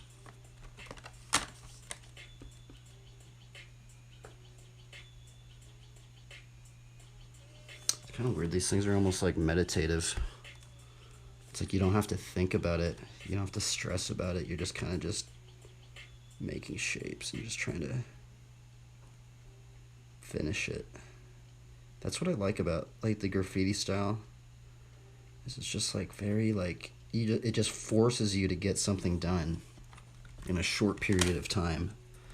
If there's anything that I've learned from learning like graffiti is like just getting something done in the shortest period of time. 92% still active? Maybe not the shortest period of time, but like quick. Wait, that counts Er. as reps. Yep, every last one. 92% stick with it, so can you. Start a 30-day home trial today. Terms apply.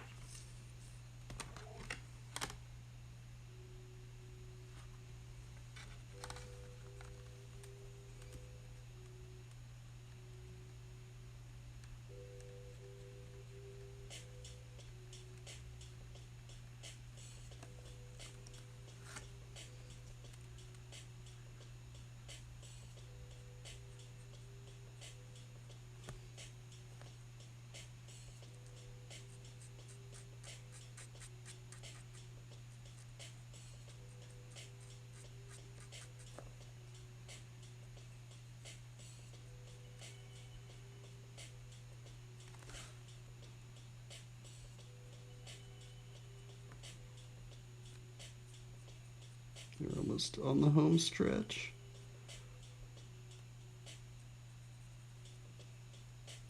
There we go. Kind of got it done, I don't know.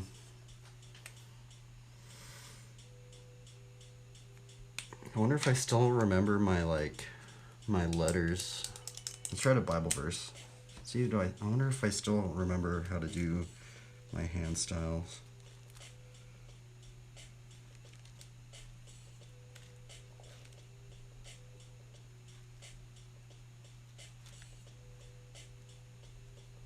Hatred stirs up strife, but love covers all offenses.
Hatred stirs up strife, but love covers.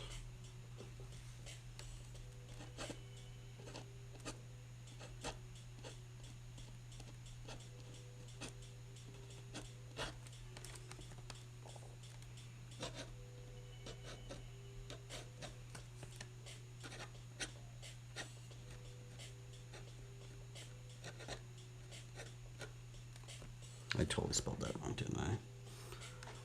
Fence.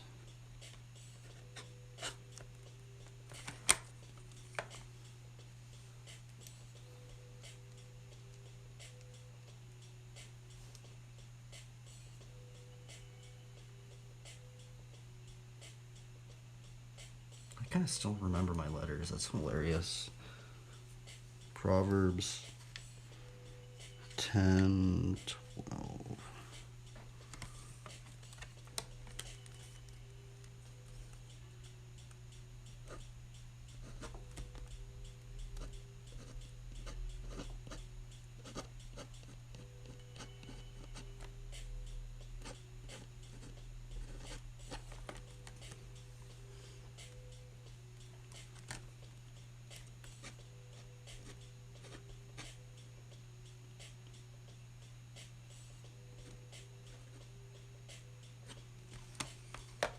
was terrible. Oh well.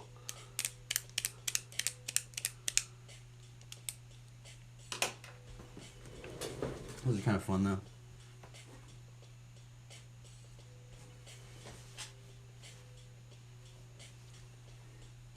There we go, got a little warm-up piece.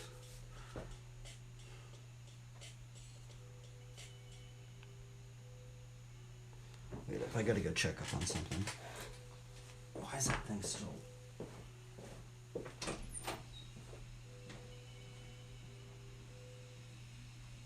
Birthdays are a time to celebrate you, and we're here for it. Here for your flashiest, your danciest. Here for your youest. It's Chip's happiest birthday, and he wants to celebrate you.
Yeah.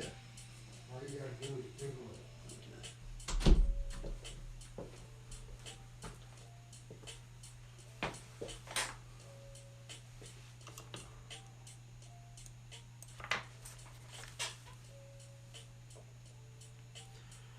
Oh, I'm tired.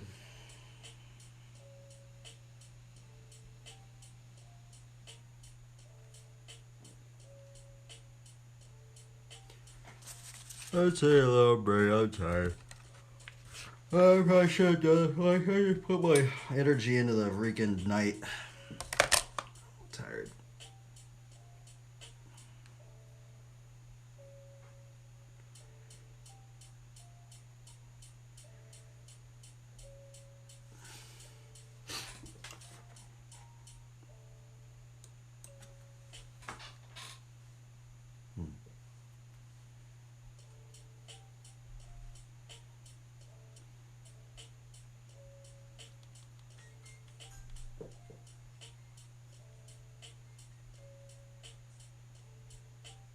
I'm actually hungry. I need to eat something.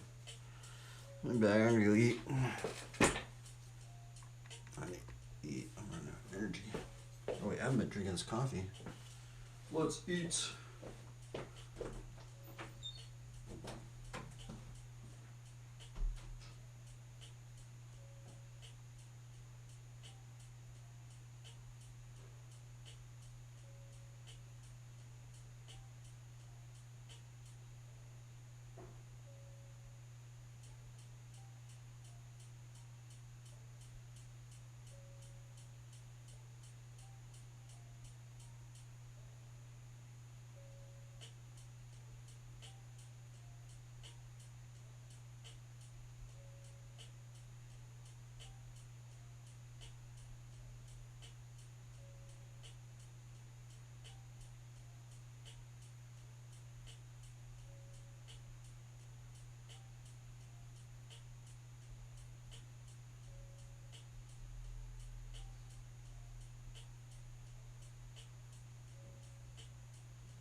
forgot that we just watch videos up on here. I think someone's still watching this.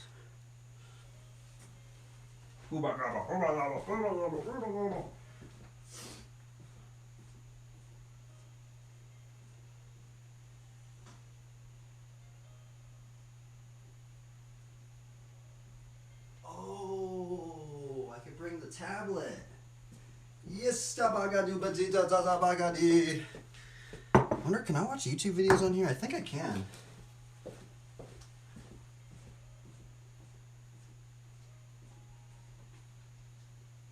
guess I just put this up on here, huh? Just use our phone. While I eat, we can watch something. Yo, what's going on, guys? Okay, we made it 2 weeks in, day number 14. I feel great, honestly. My legs feel great. I'm like barely sore. The occasional shin splint flare up, like a little bit, but I feel like that's only natural doing as many miles as I'm doing. Overall, I basically feel no pain. My muscles are like, I feel like it's just a normal day of skating. So, said this before, but I think once I get to that downhill, I'm gonna start really watch this, stretching miles out. This guy's skating across America. Just because like now I'm a little more conditioned for that. So we'll see.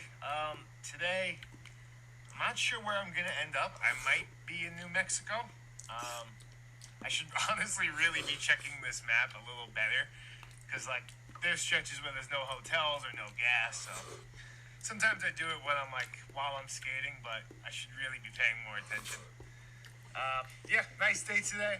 A little cool. It's definitely gonna heat up more than yesterday. So, Dude, this is actually what I should do. shed a layer I should later, make but something to where we'll I could see. draw Take it as and it then comes. have that on the Let's do it. top right here. All right, solid start to the day right there. I went. My GPS kind of glitched out. Didn't tell me a turn, and I just went like 2 miles or so in the wrong direction, and the skate back was uphill. And then my shin splints just started flaring up like they felt fine this morning. A little sore right now, but we're back on track. I wonder if I can make something right like now. my dad used to say, that's your worst problem. Your life's pretty good.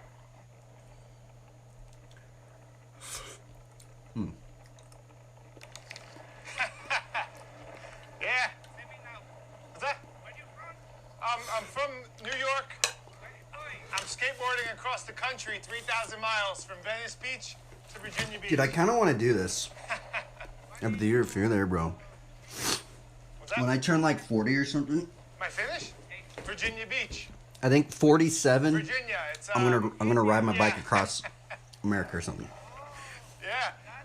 It might take me a month and a half, maybe 2 months. I'm wondering if I can jerry rig This is A my system. like 700. Thank you. where I can put my meeting you. phone right here. Bye bye. Thank you. How could I do that? Too funny.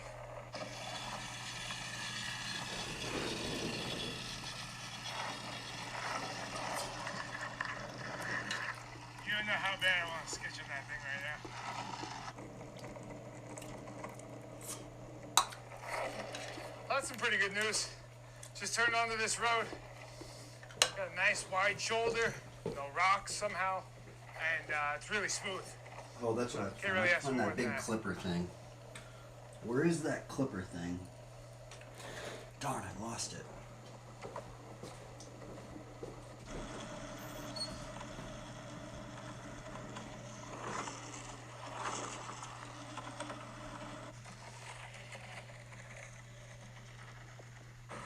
Gotta air it out in the desert sometimes.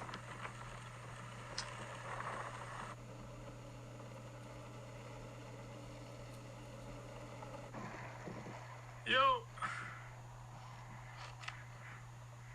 What up?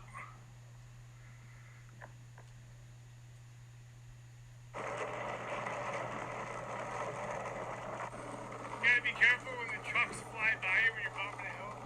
Hat just like wants to rip off my head.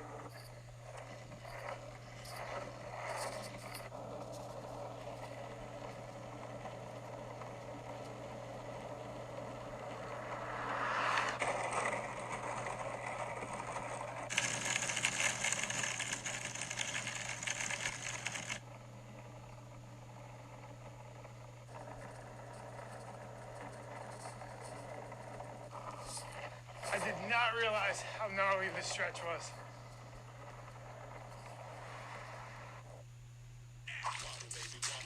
Monster spill? Bounty, the quicker picker-upper. Just the right crunch to silence the Sunday scaries.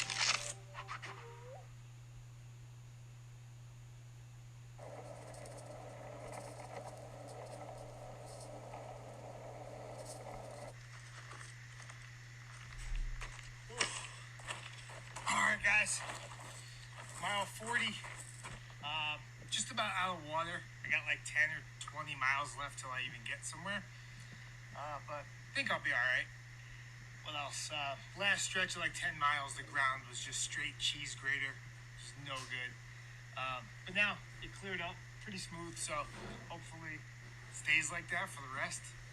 Otherwise, it's going to be pretty tough to make it there. But yeah, when I was skating back there, I was just like reflecting on my past and like how I got to here and all that stuff. And you know, one of the main shifts in mindset was when I went from hating everything, judging everything, complaining, just like hating the way the world was, like crossing my arms. I switched into, instead of complaining and like pointing fingers, trying to live out the way I wished it was, you know, and like instead of hating YouTube, like doing it the way I wished I saw it, you know, and like trying to do that everywhere in my life. And I don't think I would have got to that mindset shift if I hadn't quit drinking and, you know, all that stuff, got sober, because that just, you know, all that stuff just starts to disappear, all like the fogginess, you just get so clear and all the answers just kind of start coming to you naturally. So yeah, just thankful for that. You know, it's cool to see, like, I would have never considered doing something like this 6 years ago, or even using YouTube or a cell phone. I was against all that stuff. So yeah, it's just been a cool evolution. And yeah, as I'm having heat stroke out here in the middle of nowhere, it's a fun thing to reflect on. But yeah, I should probably get out of here because I'm just frying out here. So let me keep making progress. Trying to make something where I could have my Please tell me phone. that's the start of the downhill.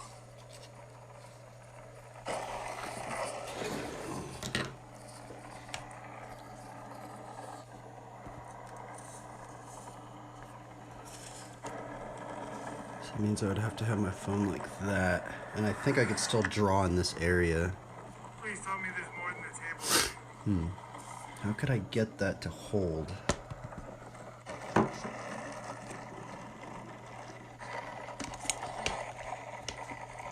me a water.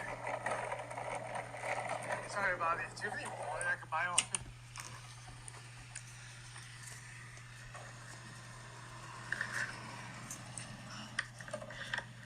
How much are we? Thank you. I'm dying out here. Thank you so much. Appreciate it. You too. So I'm skateboarding across America, 3,000 miles. Yeah. So Oh, there we go. it's just like a long stretch of nothing over here, yeah. What do you think's the closest hotel? Or was it Rodeo or Rodeo or? Yeah, Rodeo's not too far. I don't know what kind of accommodations they had. All right, we'll see. Dude, this is the setup, I Thank you, think. appreciate it. Wow, okay. Damn, mile 50. There is nothing around here. I'm so thankful for Because that then I can guy. I could draw. Got these polar seltzers Dude, I right think here. I found the setup, bro. Raspberry pink lemonade. Kind of like, I'd say room temperature, but So now I could draw, and then we could I'm very thankful for this. watch YouTube videos. Hopefully I don't get in trouble. I think we can watch YouTube videos on here And like I this. still half of it on my lap. Let's see, is it going to get in the way? I don't think so. I'm just zonked out right now. So yeah, don't really have much of a choice. Another like 10, 12, 15 miles, whatever it is, to the next town, which is Rodeo. He seemed to think there might not even be a place to stay there, so we'll see. But don't really have any options, so we're gonna have to figure it out. But yeah, this roadside table's coming in clutch right now. Oh yeah, completely forgot to mention that. I have Dude, no this is cell the service, sweet so I can't setup. even look up, where the nearest hotel is or anything like that. where Because the now, gas station just is, so- drawing. This is Just bring kind it, of in the just way charge though, my hand. Which I might have to change that, but I'm just gonna do some gestures. What do they check for? Okay. Thank you. Legal? Yeah, I'm legal. I started in California 13 days ago. Well, I've been sober for 6.5 years, so it's for like youth addiction and stuff like that. Yeah. How you guys feeling? Yeah, buddy, you made some ground. Yeah, I did like 750 miles. You made some ground today. Yeah. And are there any hotels down in Rodeo or Rodeo? No. No. Okay. Really? Dude, this is cool. Well, I'll figure it I out. can't really watch it very good because like the phone's in the way. But I guess I No, can I'm listen all to good. it. Thanks. Have a good day, guys.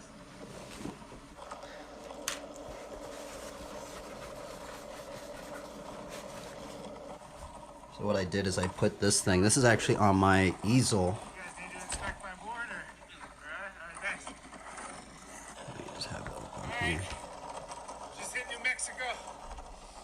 New state. Dude, this is cool. Time zone. Starting to make some progress. And then 60.5. Because then it's like way more. I think I could make it a little bit more entertaining now as well.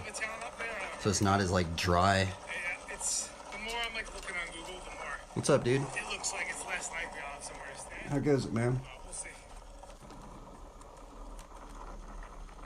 I just got a new little setup thinking about it. Okay, well, if this town was smaller, I got a little phone setup. And watch YouTube videos. I think we could watch YouTube videos on here. I don't know, but they just sent me to the museum. or I don't know if I should just do just the drawing. But I guess if I have that, it's something else to look at. Maybe it's kind of like a hostel, I'm not really sure. But maybe like little huts. I don't know. I think it's only a mile or so up the road, so I'm gonna go check it out. Right. First time chased by a dog. He's still actually chasing me right now. So, I didn't get it on video, but he like jumped out past the fence. He was running after me. And the second I got off the board, he stopped. Well, he kept barking, but he just stopped coming at me. But before that, yeah, he had a pretty vicious bark. Right out. I was always curious what would happen in that situation.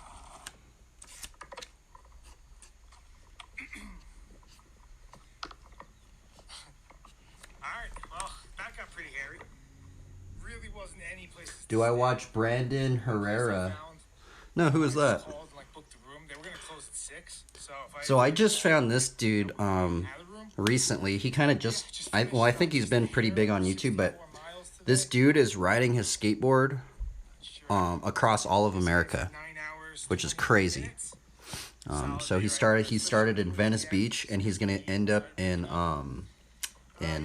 Psych, everything worked out. somewhere on the East Coast, Virginia Beach.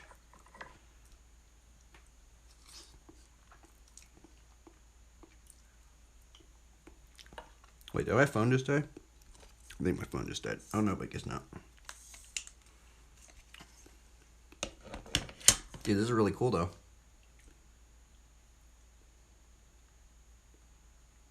He's a gun tuber.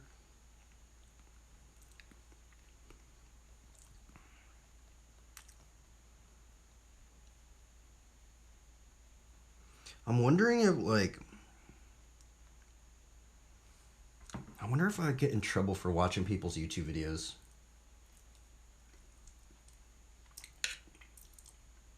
I don't think so, but if anything, they'd probably think it's good because I'm promoting them, right? But I don't know. It's kind of distracting though, so I don't know if I'm gonna do it all the time. We're gonna draw this donkey knight. Oop. Man, I need like a different ridge up in here. Everything always just falls off. I just want to see like a donkey documentary. Donkey in the Bible?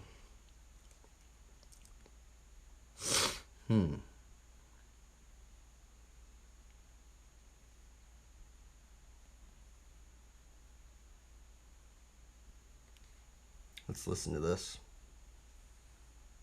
Probably if it's a reaction. Jesus rode as a Christopher. Okay, no, so Bishop Barron talked about the. Are these on copyright? Bishop Barron, What the heck? I think they are. I think they would be okay with me watching it. I don't know. that is definitely a Christopher, and very much so. Eating it to get it. Then we're gonna draw a donkey. I'm also eating, right, by the way, so it's like I'm kind of multitasking right now.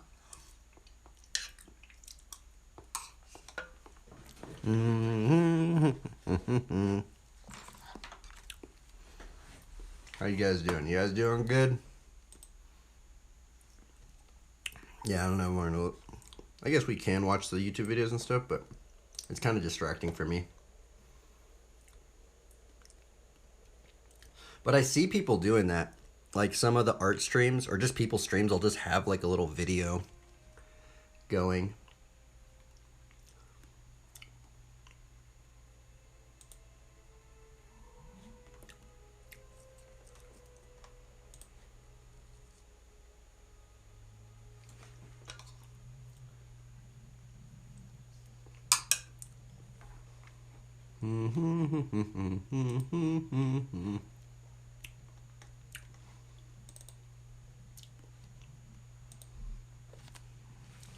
Let's see how much. Oh, I forgot I could charge it too.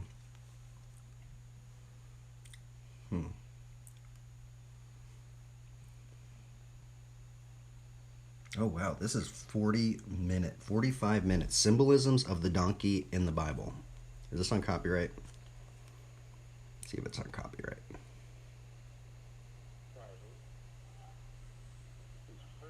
I don't think it's on copyright. Oh.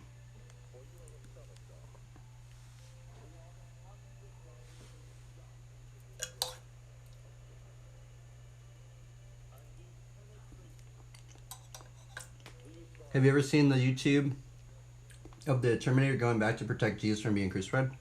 I think I have seen it on Reddit.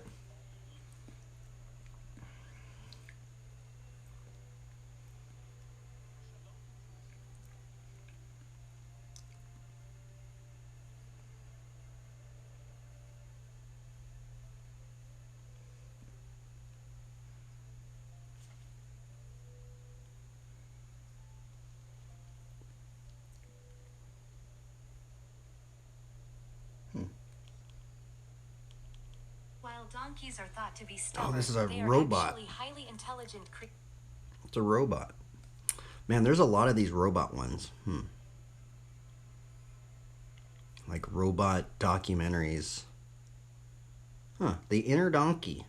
What is this going to say? Before I came to Corfu, I had no experience of donkeys, just horses. And I'm just totally amazed over all these years, the different personalities each one has. They might look,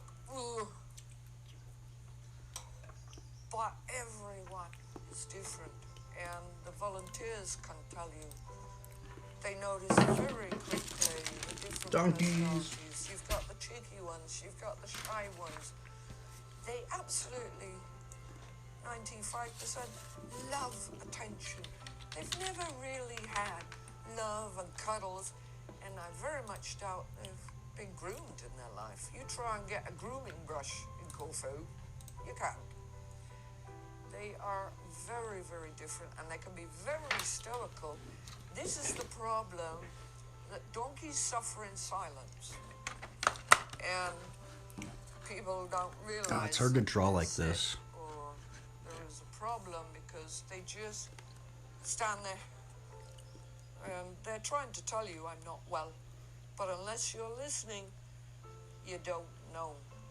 Some come in, and I don't know what's happened to them. One can only guess.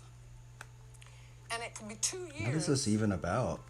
before we can actually go and catch them without really stressing them out. 2 years before they will say, okay, I've learnt to trust you. They are, by nature, gregarious animal. They've always lived in herds in the wild, and they have similar habits in the wild as would a herd of horses.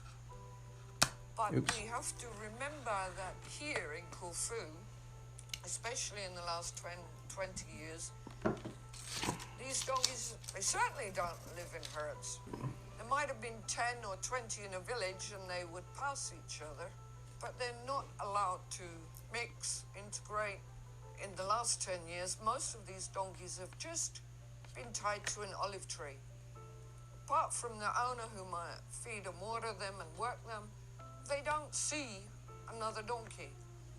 And when we do get donkeys come in and they come off the trailer, you can just, maybe I'm anthropomorphizing a bit, but you can just see them looking around. This chick is a trip. I was the only donkey on the island. And it takes them time, usually only a few days, a few weeks. They do accept each other, but just remember that I thought this was a donkey documentary, bro. there's no threats to them. I was like looking up like a, you know, like a legit like donkey documentary. I want to learn more about donkeys. Wolves hunting wild donkey.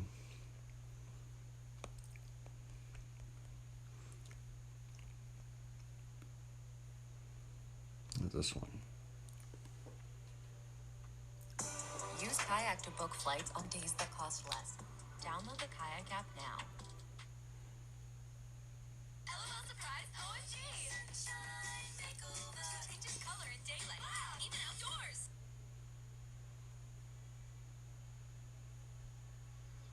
There we go.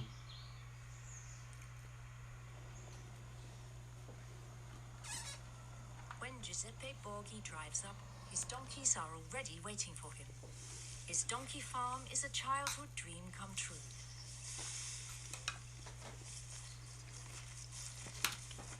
Da fabbro, che 40 anni che faccio il fabbro. I was a locksmith for 40 years. Then I started this donkey farm. Comprare asini e di lì e poi fortunatamente ho il figlio. Oh yeah, we were gonna put the shield. We now have 800 donkeys. The two stallions greet each other. Italy has several breeds of donkey, each bred for a particular purpose. Montebaduco is one of the few places where this tradition is carried on. The farm is located in the region of Emilia, in the hills of the Apennines. You can also stay here overnight and eat very well.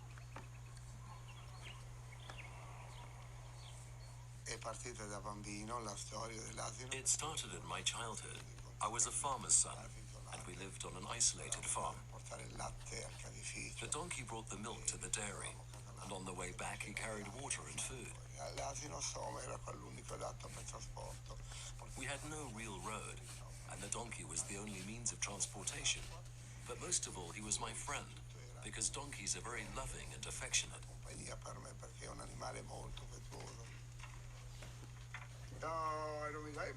Giuseppe Borghi loves his donkeys, especially Dante, his first one. Want to give me no kiss today?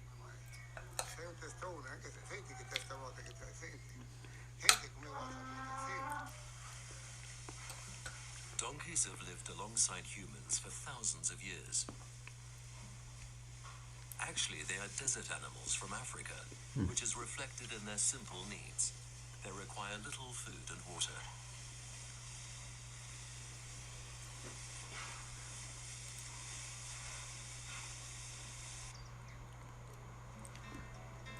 From Africa, the domesticated donkey spread around the Mediterranean. Here in Cyprus, for example, the donkey has been an indispensable working animal for thousands of years. and has made an important contribution to the island's prosperity. Today, people have left the villages and the donkeys have disappeared. In Greece, 96% of the donkey population has gone in the last 50 years, and in Cyprus too, the decline has been dramatic. Donkeys are well suited to being working animals, but their peaceful, tolerant character has also been fatal for them. Donkeys endure excessive burdens and improper treatment to the point of exhaustion. Nostalgia for a time shown in traditional pictures from the past is therefore misplaced.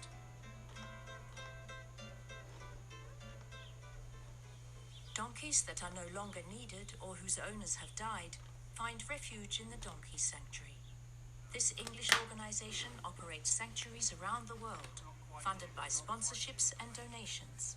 For just €20 a year, you can become a sponsor. The center is open to visitors. And here we look after approximately 116 donkeys. Most of these donkeys are old, unwanted, or sick. And they basically come here to retire, and we try to help them as much as possible with treatments and looking after their care and welfare. This donkey has certainly carried more than the permitted 20% of its own weight. The traces of its working life are clearly visible. Twice a week, the vet pays a visit. Particularly the hooves are a repeated source of concern. They have to be cut every 6 weeks and shaped so that the donkeys can stand normally and walk. Here you can clearly see that Chloe's right hind leg hasn't grown as it should have. The red spray is a disinfectant. Chloe is quite unruly, so she gets a sedative before her hind leg is treated. Yeah, this is a weird way to work with this thing right here. Nevertheless, she can still aim pretty well. Chloe's only 8. Once a donkey is accepted by the Donkey Sanctuary, it is taken care of for life. A donkey can easily live to be 40 years old. Turning setbacks into bounce backs. Science did that.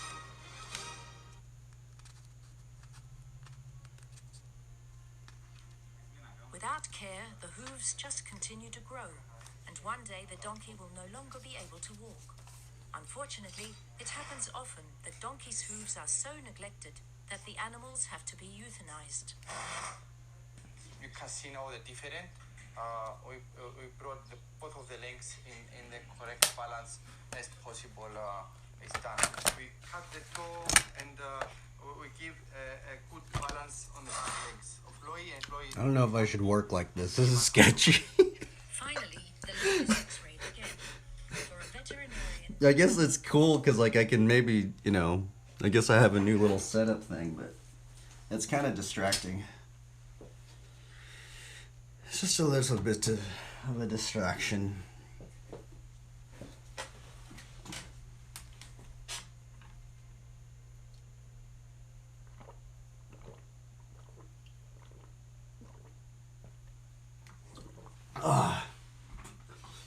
Now, I'm wondering, like, what kind of helmet I should put on this dude. Maybe I should put, like, I don't know if I should have this helmet on him.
This helmet's hilarious.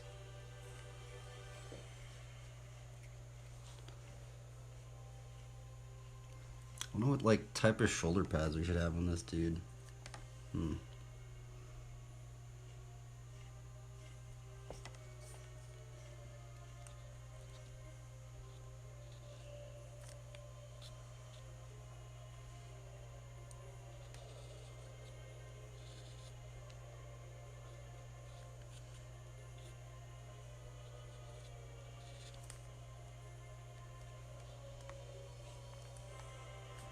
I don't like that.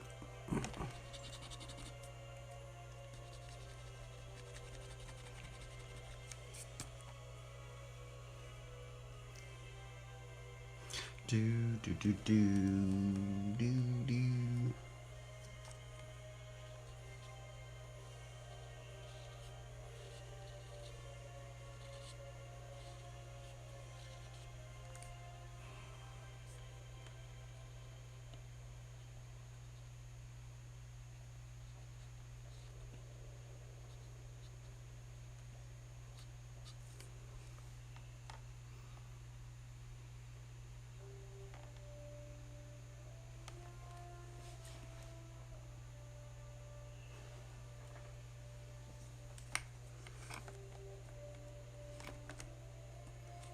I need to turn the light off. It's like not dark enough.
Honestly, probably should be using my ink to do this. I don't know.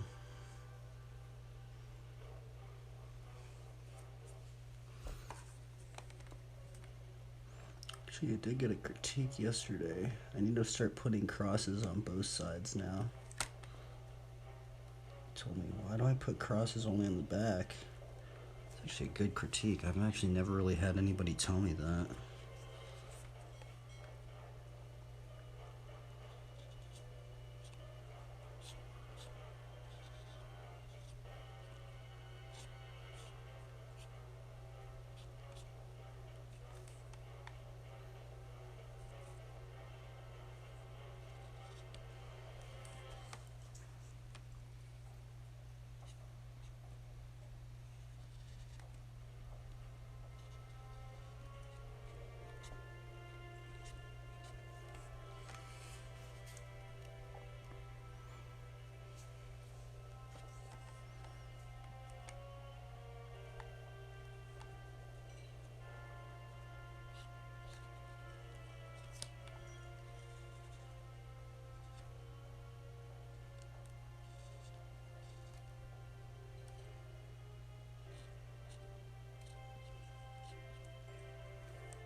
Or his drawing's a little bit more boring than normal.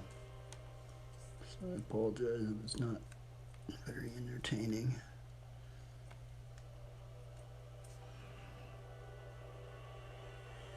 Let's see this thumbnail. Can I have this thumbnail? I'm gonna push the shield a little bit further out. Yeah. This should actually be the ending of the shield.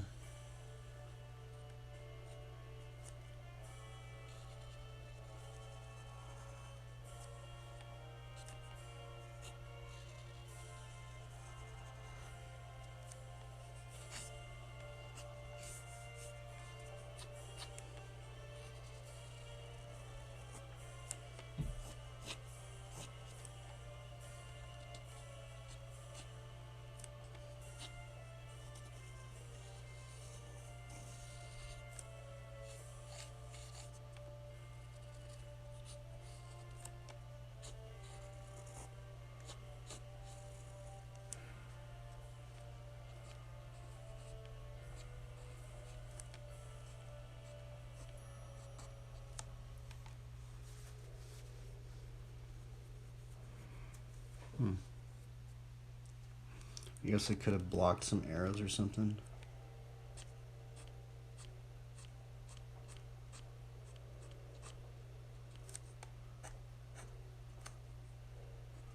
Some digs and scratches.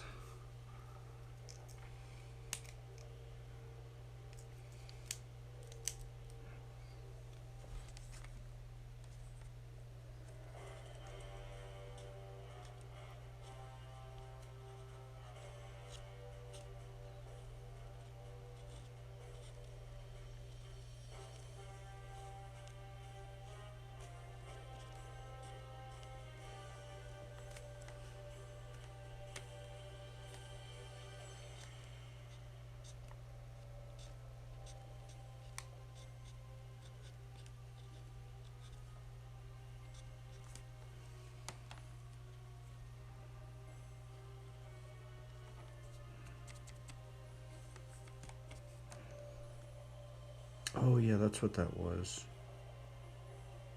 Forgot.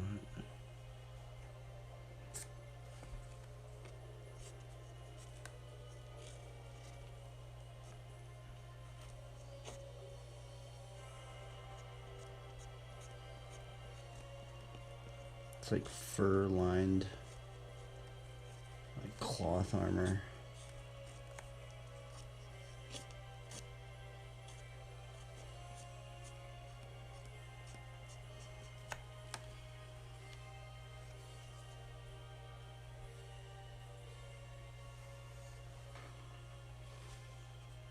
Homeless version, got this one, the Armor of God version. I'm kind of wondering, I kind of want to put some plates on here.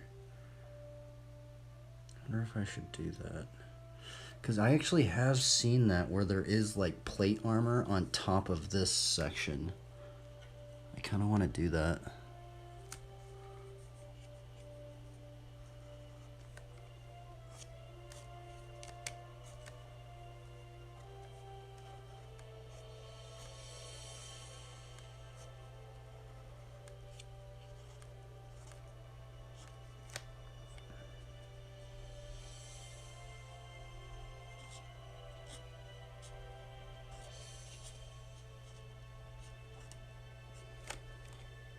So he's got like the fur line section, and then he has plate mail on top. These are plate rivets.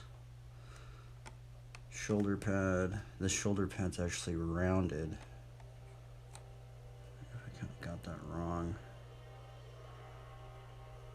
Might put the cape on him, but I don't think so.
I wonder if I should put the cape on this dude.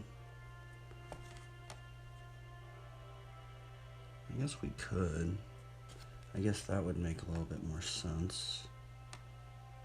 Should we not put the cape? Let's see here.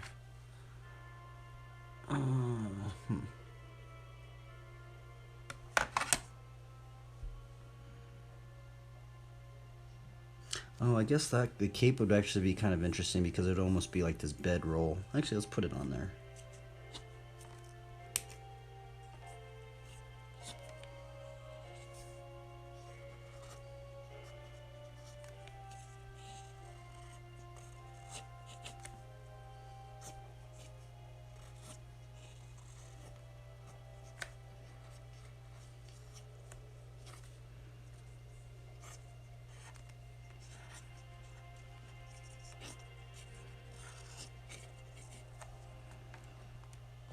Put some like fur lined up on here.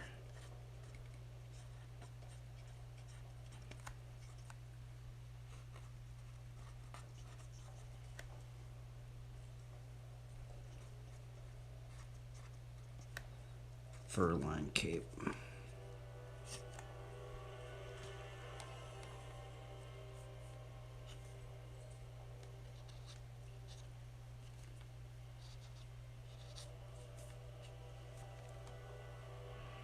That could be a hood. You push it up.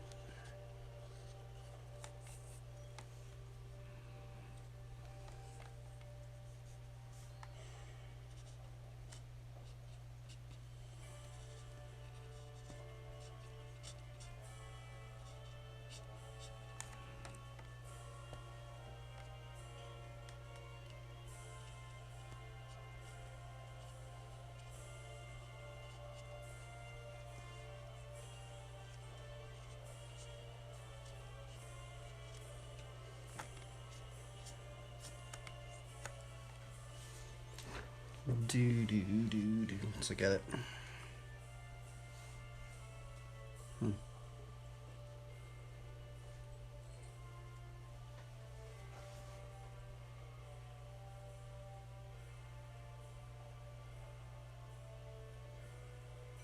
More so of a pack mule. I don't know if I should do this carrot on the stick thing, but I think that was kind of funny because, you know, we had the bike. I actually might do the carrot on the stick thing because we had the bike and the fish.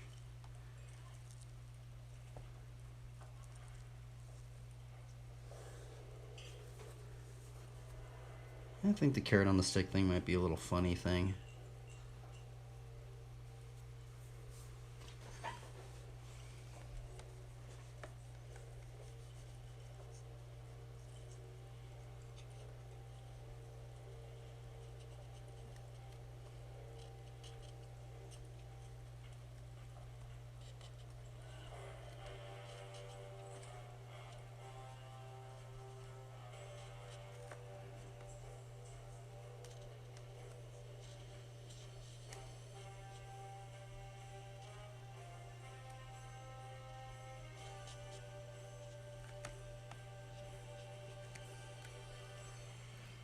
I don't know if I should put the leaves growing up it because, I mean, that's really going to make it really, whatchamacallit, really busy up in there, but I might do that. I don't know. I wonder what other people think. Should I put the leaves? Because there's like the donkey already right there, right? Because, I mean,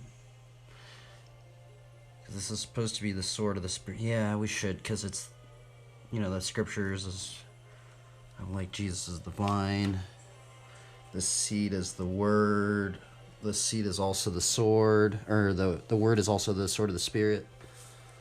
So let's see here. I did have an old knight I was drawing. I want to take a launch back to that one. Could actually give me this character right here as well.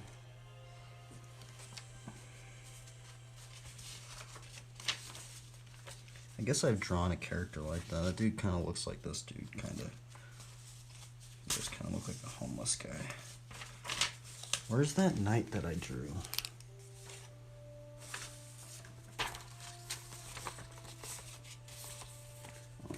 So I have so much paper everywhere. I don't know where anything is anymore. Oh, here it is. Okay. This is another night I drew. I kind of want to do the... This thing right here. This is actually another Armor of God one. Maybe I should do the helmet. See, I have this open face helmet. This one is kind of more of like a cross helmet. I kind of like the open face helmet because it really just shows... But this one's nice because it shows a cross in there, right? So I don't know which one... I guess I could just do a cross helmet, but I already put it in there. Oh, you know what? I'm actually going to add these. Look at that. I forgot that I put these little wings on the shoes. Actually might be kind of an interesting... No, we're not going to have that on this character.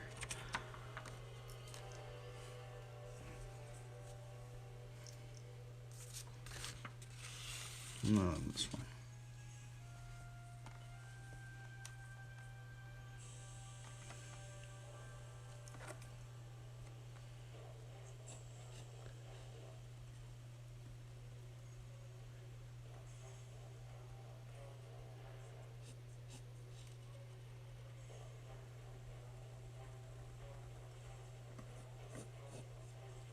Oh, that sword.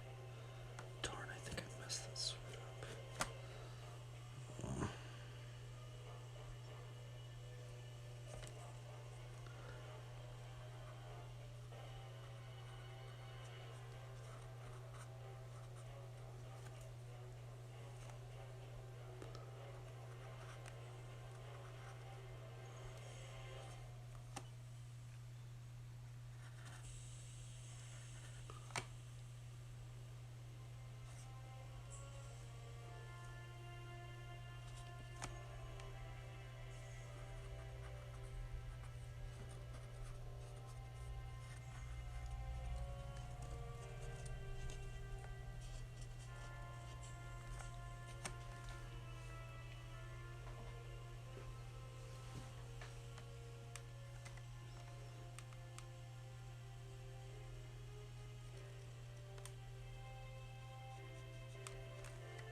How many crosses do we have? We have 1, 2, let's count all the crosses.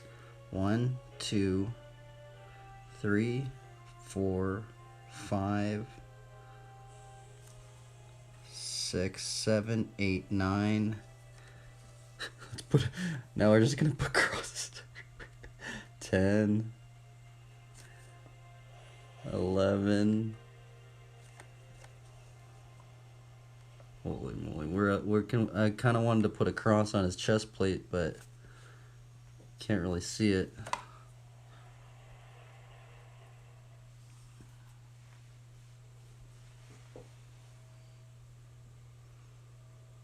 Alright, let's try and draw this donkey. The donkey's gonna be hard. There's just so much stuff, especially I knew this was gonna be a very... Do the legs, do the reins. I don't know how I'm gonna do this carrot system.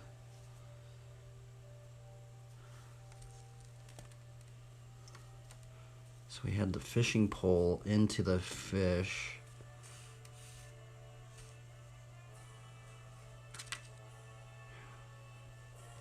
I mean, I guess this could be a fishing pole.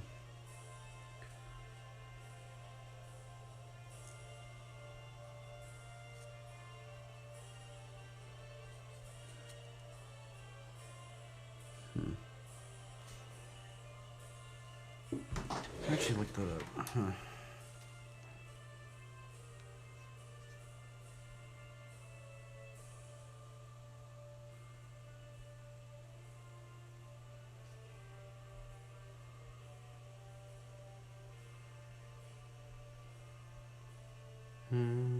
Ah, interesting.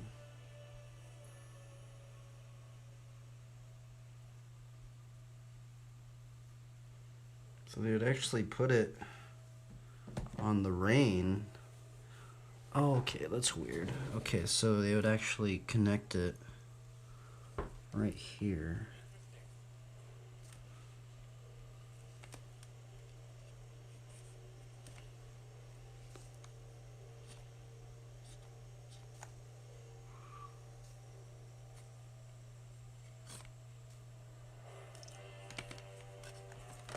Oh, darn it.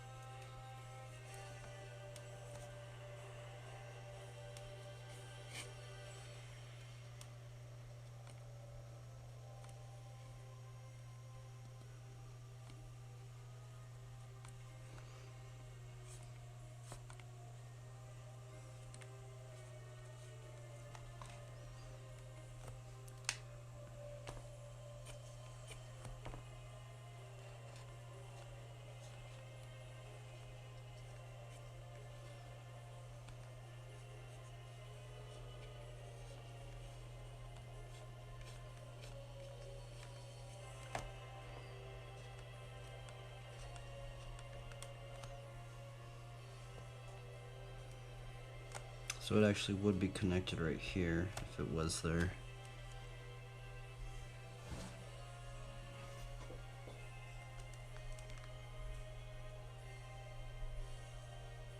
Put a couple leaves up on there. Like it's a fresh stick.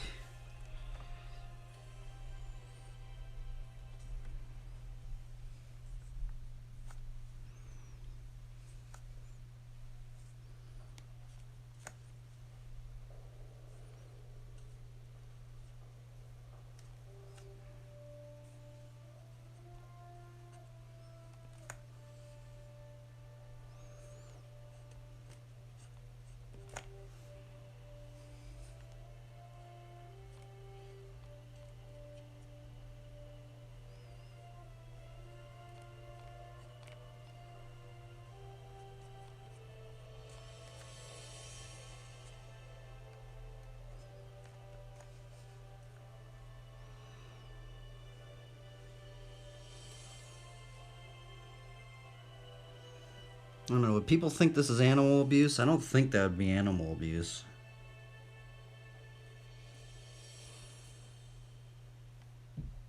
Or is that animal abuse? I don't want to draw something that's going to start something.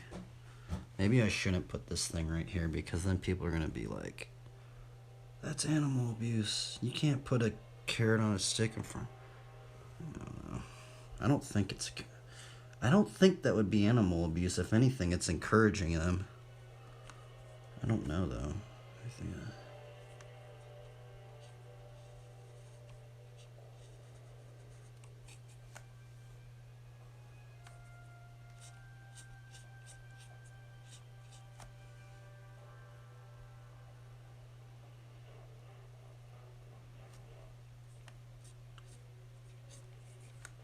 Okay, let's do these reins.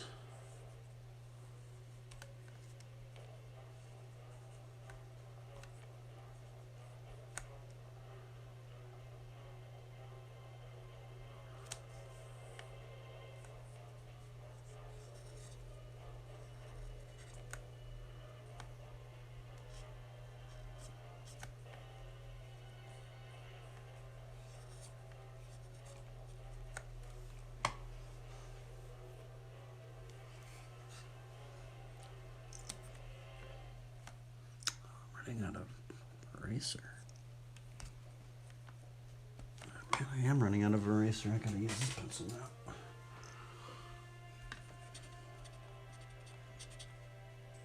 Oh wait, that's the stick. I was like, oh my, oh okay, wait, I forgot. I was like, what is that thing? Wait, I need to figure out, because don't they have like, don't donkeys have hair? Yeah, donkeys have hair.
putting this so I don't smear it.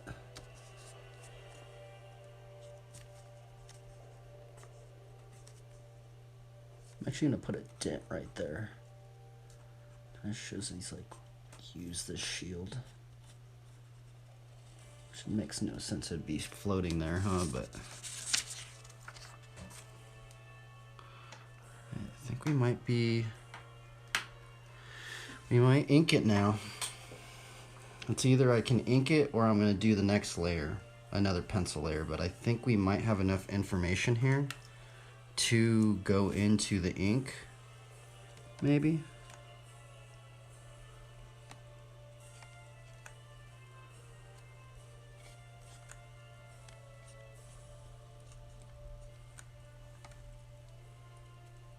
Yeah, I think we have enough information here, maybe to go into the ink.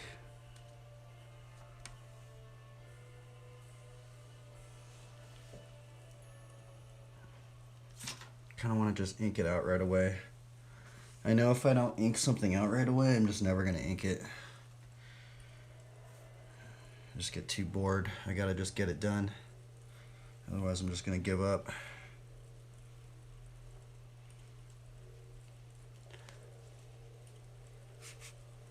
Where's the ink of this dude? So this is the armored version of this guy.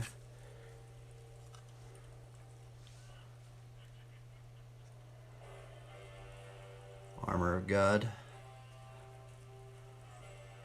I think there's some funny aspects to this, right? Because of I think the best part about this illustration is this right here, right? Because we had the bike and then the fishing thing. And then we had the donkey with the carrot on the stick.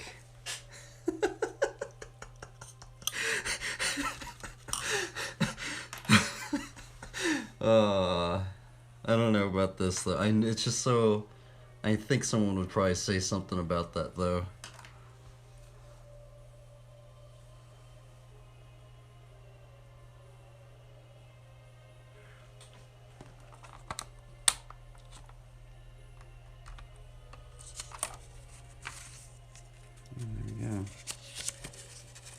Two side by side.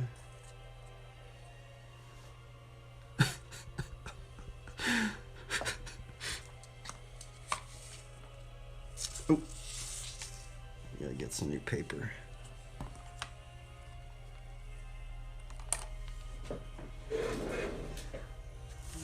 Dude, did I run out of paper? Oh no.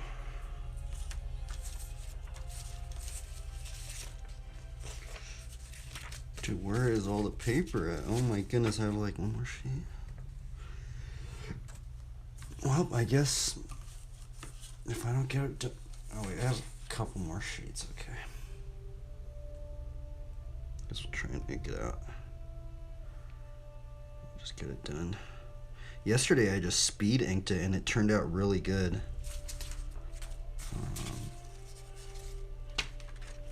Where is that? Okay, here we go.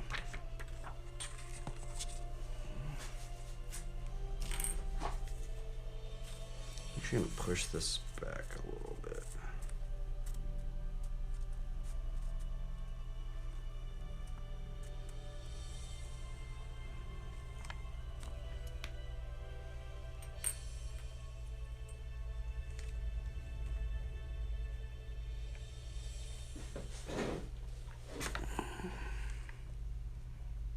Push this down a little bit. Like that.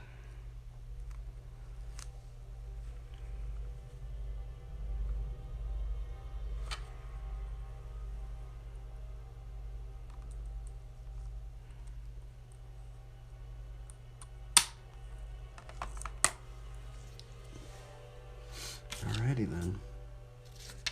Where'd my pen go?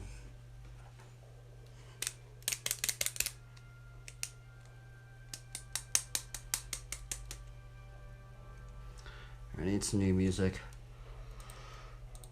I listen to I4 music for how long was that? 45 minutes?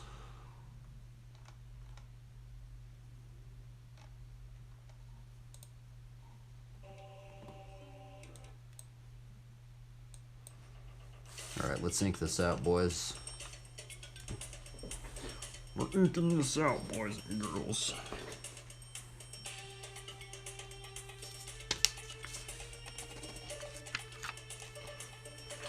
I'm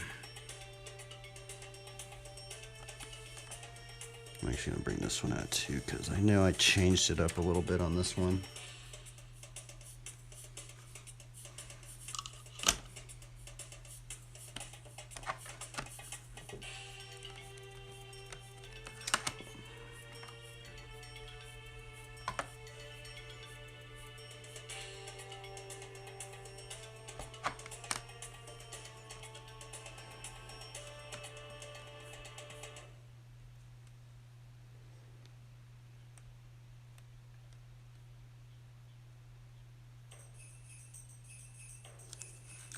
Man, this pen, there was a bunch of ink welled up on that pen tip. Oh, I might just restart it. Darn it. There's a bunch of ink on the top if I didn't clean it off. Fudge. That's why I don't like it. This is why I don't like inking. Just keep messing things up. It's like I literally just messed up that very first line, and that's not good. I think this paper is bent. Fudge. Oh my goodness. Here, I need to find some paper. Yeah, I guess we could use this, I guess, maybe.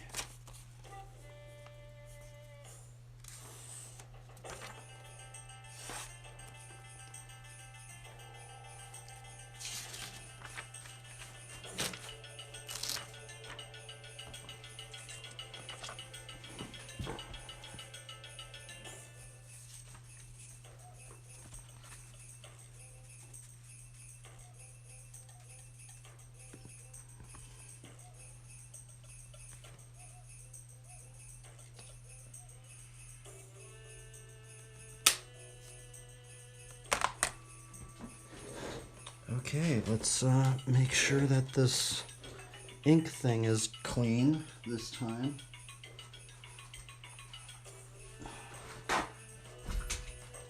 See, sometimes what ends up happening is this ink gets built up on top of this point.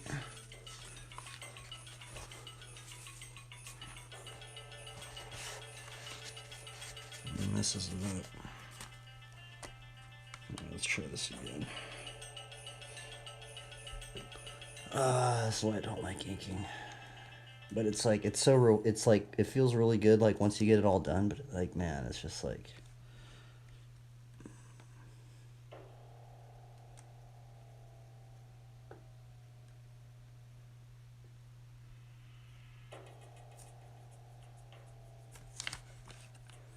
I feel like I don't like that, but it's okay.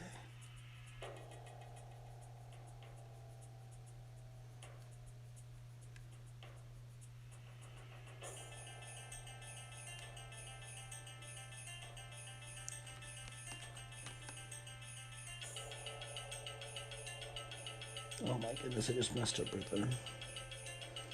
Bro. I give credit to inkers, bro. Inkers are gnarly, dude. How do you guys not get stressed out doing this? Just feels like I'm messing up all the time. So shout out to your local inkers. There you guys are gnarly.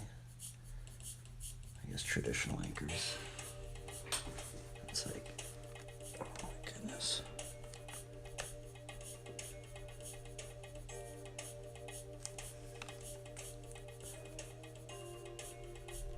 I kind of want to put like a little, no,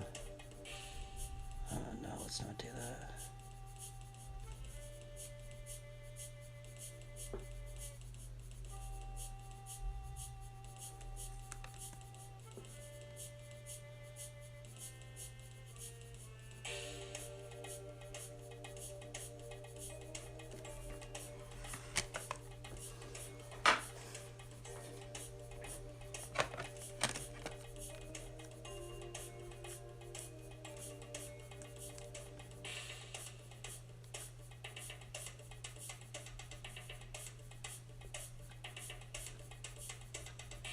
Oh my goodness. Oh my god. Oh man, inking's just stressful. I just messed up a line right there. Okay, I need to slow down. I know it probably doesn't seem like I'm messing up, but I can tell like I just messed that line up right there. And I messed this line up right there.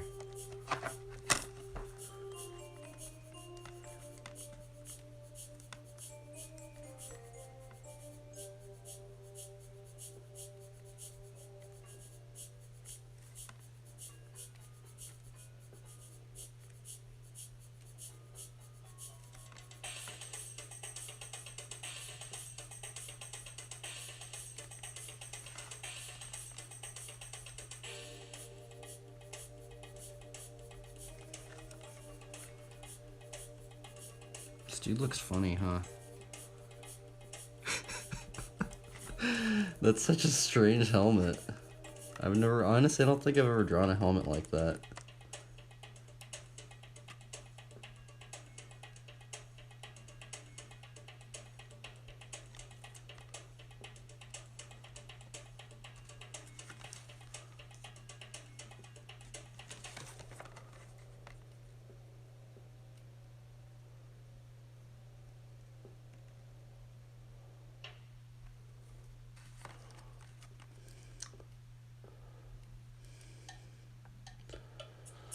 I messed this cross up, didn't I?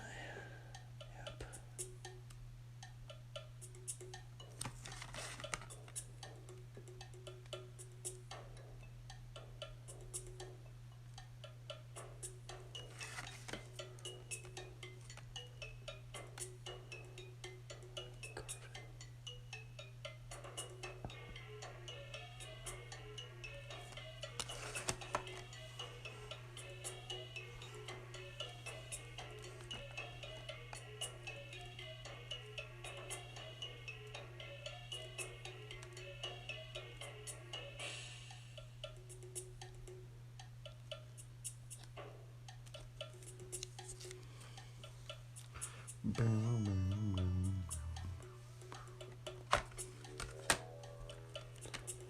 Okay, I think it's kind of starting to come to fruition a little bit. I messed up the halo yesterday. We ain't gonna mess up this one.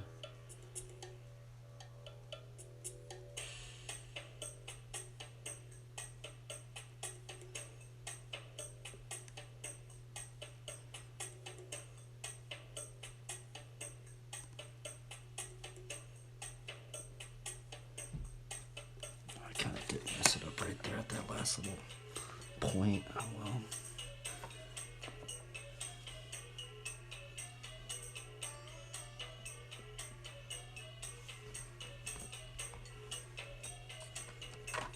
Let's do this shield so I don't smear this. I actually should have started with the shield and pushed it down that way, because I might smear that.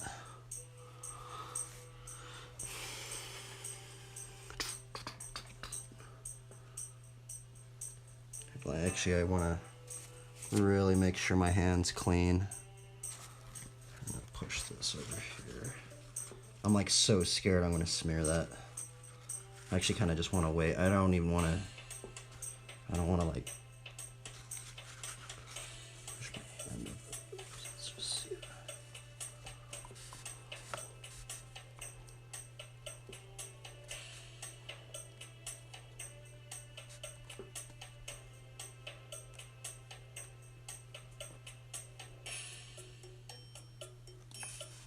Put this arrow in here.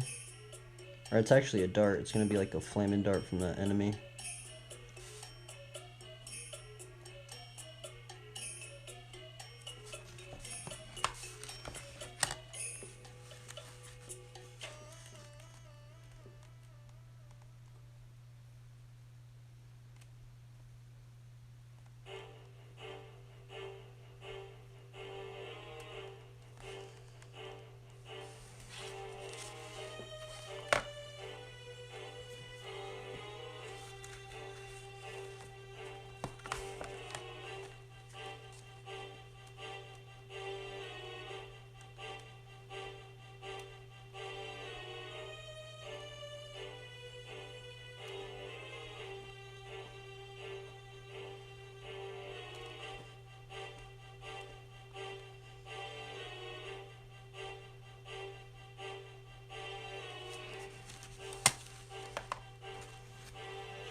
notch. Deflected a blow from a demonic sword or something.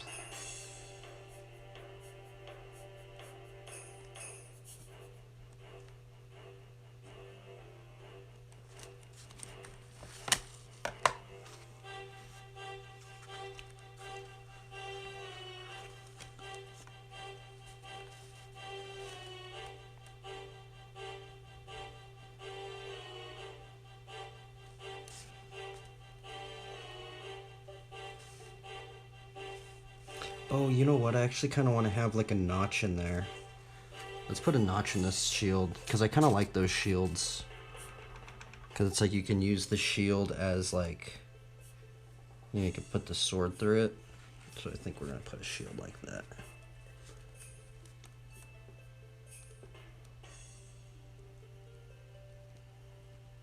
I think I'm just going to improv it out right here. This could be a bad idea.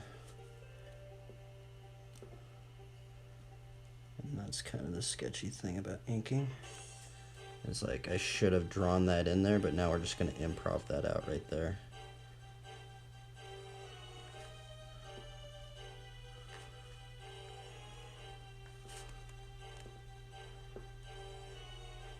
Could have just ruined the entire piece right there, but I think we got it. I think we might have improv that out. It's kind of like, ah, oh, darn, I should have put it up a little bit higher. Oh well. But it's like, you know, you could take the sword and like block it, and then use the sword and stab it through the shield. So you can do a defensive, offensive maneuver.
I'm trying to think of this as like the form, so if there is a highlight, you know, like it would break that line, it wouldn't just be a straight line. I'm trying to think that way, but it's hard. Like there's some inkers that are super good at that.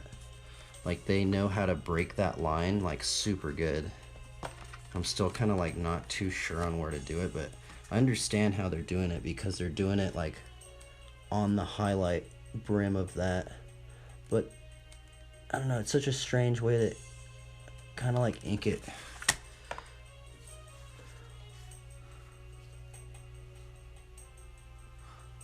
Okay, well this is the drapery. It's getting a little confusing right there, especially even right there. I messed that up right there.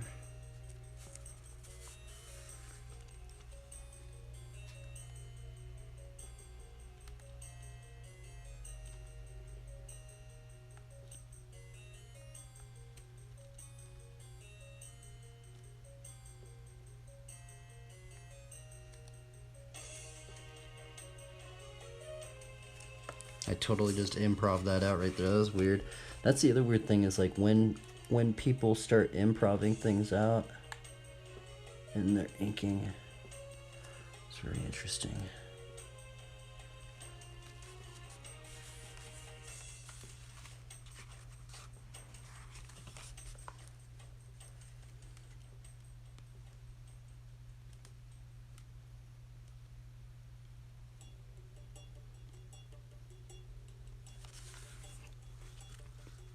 There is a cross on this shoulder pad. I'm gonna maybe indicate it just a little bit.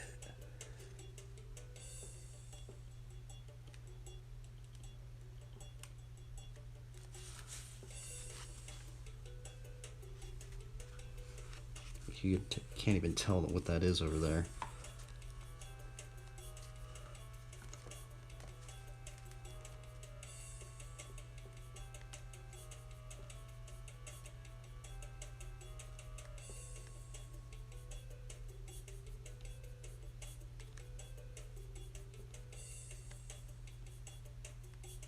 Gonna do like the sculptor. There's like a sculpt, so it's actually interesting when you see a lot of sculpting. Sometimes you see a lot of sculptures and they have the index and the ring finger kind of put together. And there's actually a big reason why they did that. And it's because of there's more structural integrity within the marble if you were to sculpt it out like that. Especially something as delicate as like a hand.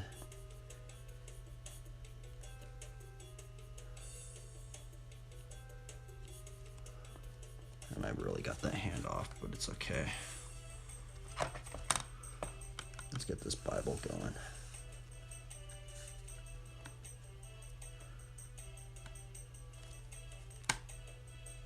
Oh, I don't want to smear it. There's been a couple times where I smeared one of these inks and I got so frustrated. And this is the weird thing about inking on traditionally compared to like doing it digitally, is because it's just like, bro, if I mess this up, I mean, the thing is that you can use whiteout, but if you use the whiteout, you have to use a certain type of paper to make it look legit, and the paper's not cheap, so. And if I were to mess up and use whiteout on this type of paper, which this is just cheap paper, you could really tell. So that's the other weird thing.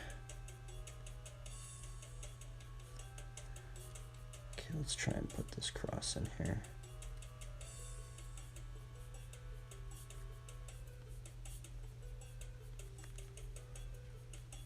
Oh my goodness, I totally messed that up, kinda.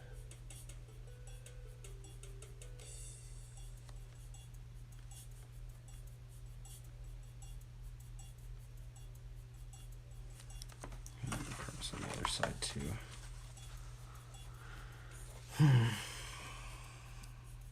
Now that was kind of a weird thing, because like, see how I should have actually just, I think I made that cross too big. Oh well, I can't go back now. I just gotta go with it. And this is the part where I start just like almost like improvising, and then it's like, oh, no, well, I shouldn't have improvised it. I should have thought that out in the pencil layer, but I didn't.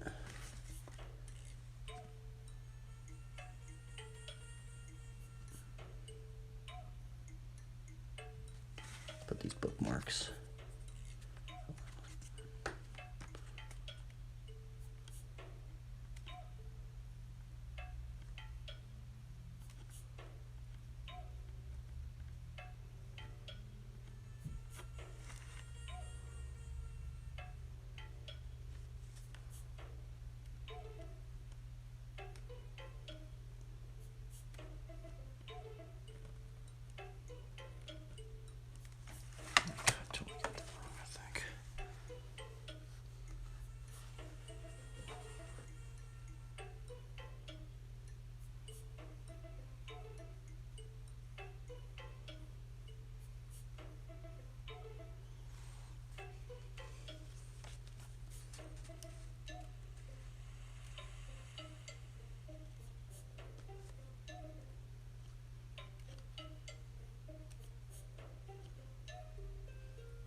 supposed to be a cross on his chest, but you're not going to be able to see it. But you can only... There's supposed to be a cross right there. Let's put a couple rivets in here.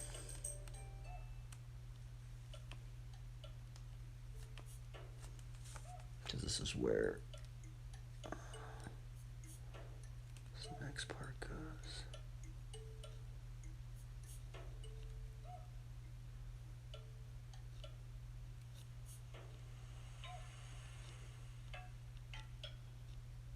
Oh my goodness, I messed that up right there. Oh well.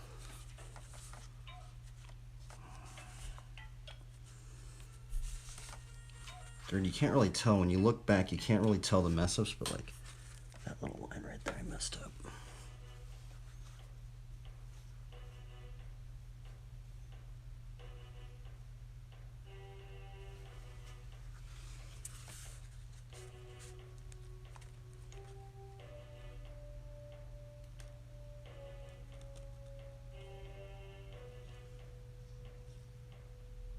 I just messed it up right there. I'm gonna have to just correct it. That's the weird thing about inking, is it just feels like I'm just messing up all the time. It's weird. Just gotta like go with your mistakes or something.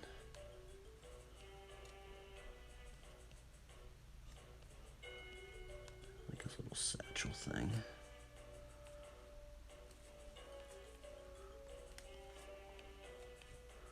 There actually should be a circle right here. I guess no, we don't have to put it in there.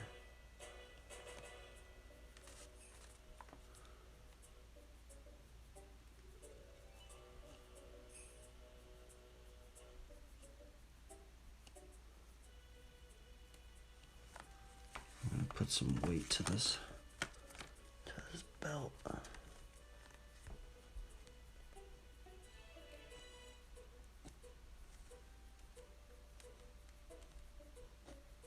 Oops. I'm kind of improvising it out right here. I'm actually wondering, like, how much do inkers improv out things? Right, because like right there, like that's not in my pencil layer. See this little ridge right there? That wasn't in my pencil layer. And we just kind of improv that out, and we're gonna improv this part out right here too. There's supposed to be a ridge on this leather right here.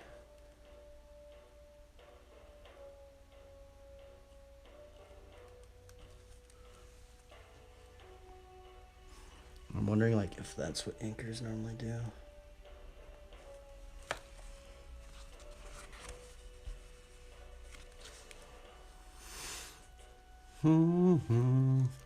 Okay, I'm bored of this song. This album. Let's put something else on.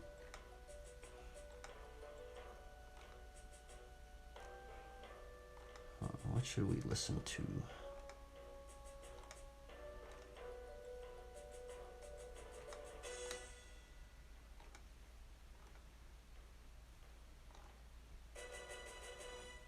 Listen to this. Just wanted to start a business. Jess, you need to sell those.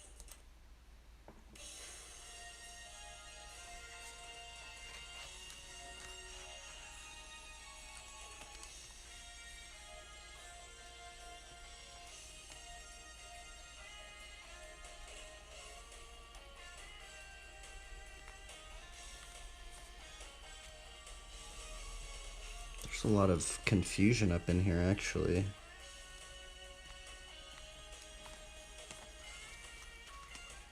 It's supposed to be like a... That's way confusing right up in there. Oh well.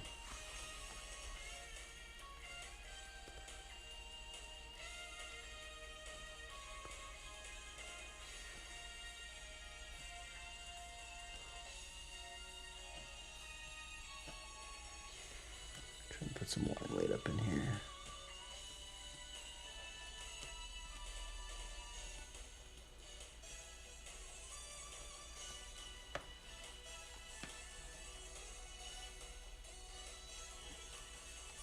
Bam.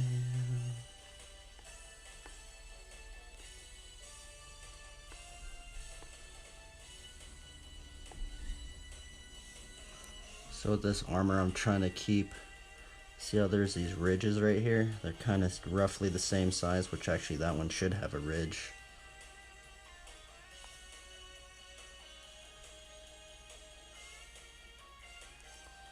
See how there's like these ridges. I'm gonna keep the same size, maybe?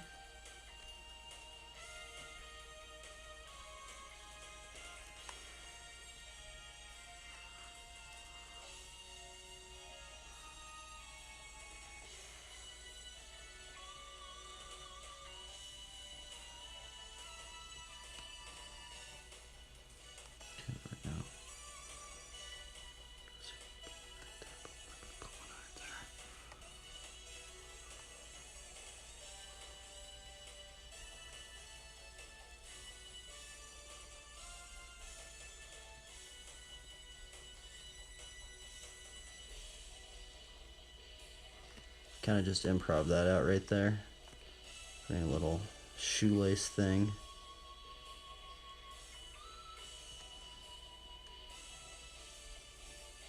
This is supposed to be like the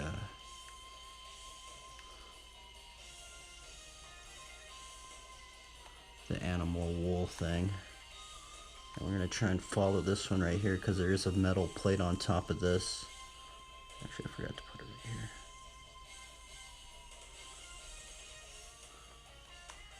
Yeah, let's follow this one.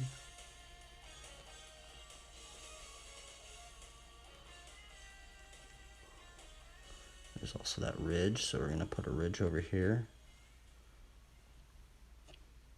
Oops. Oh my goodness, I messed that up. That's what happens when you improv things out. I didn't put that in my pencil there. And it shows because I didn't think about it. See how that ridge, actually, that one's actually bigger than this one. I actually totally messed that up. Darn. Oops.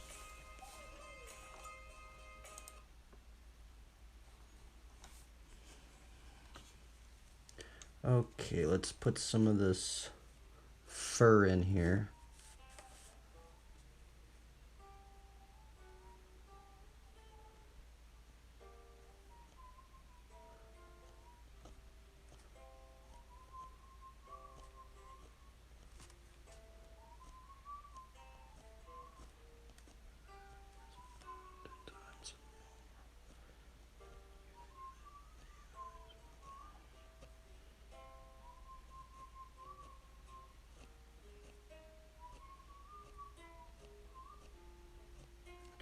Road at 10 times or more.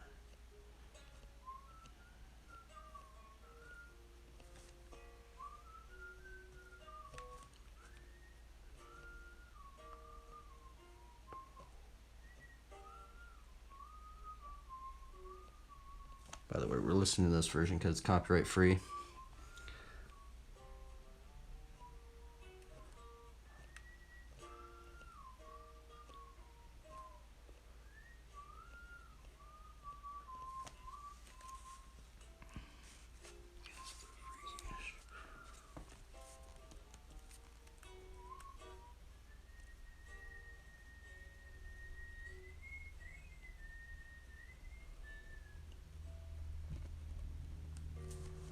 Actually, I don't think I am going to put a fur on the... Maybe I should put fur on the cloak, but I'm not sure.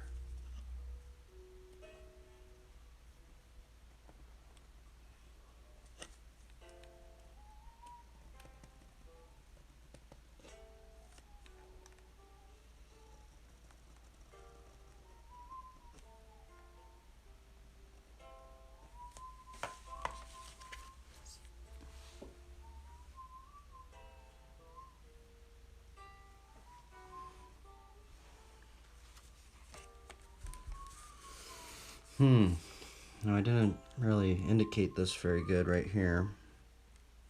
But I guess we could follow some of these plates. Let's try and just do this plate and this plate and put it over here.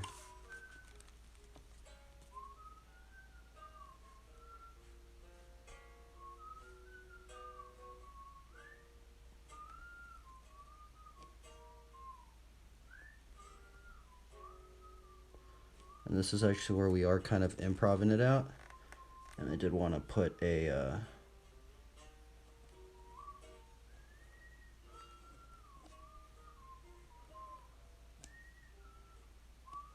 cross up in here.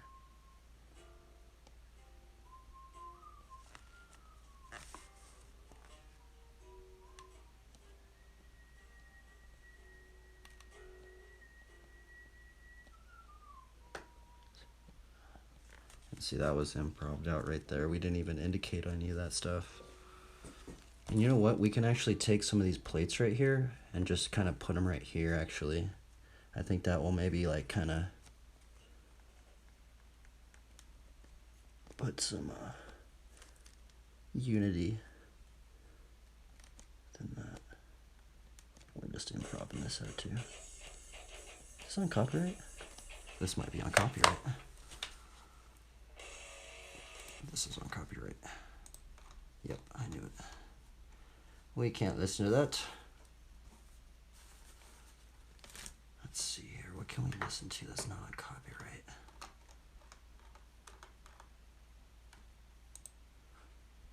Today I'm doing a supernatural sculpted look.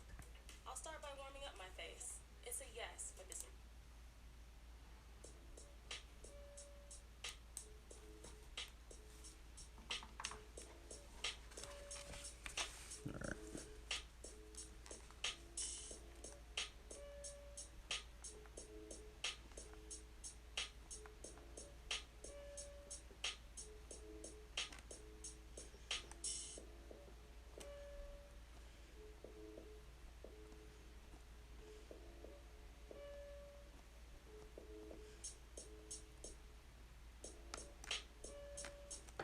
Oops, paper moved on me. Oh, would have almost been bad.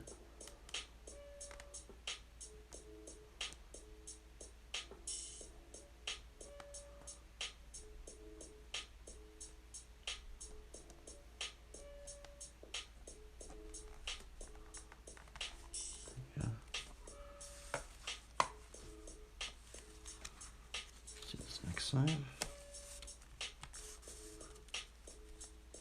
I'm actually gonna have to figure this out. See how I changed it, and now I actually have to change it on this one now, unfortunately.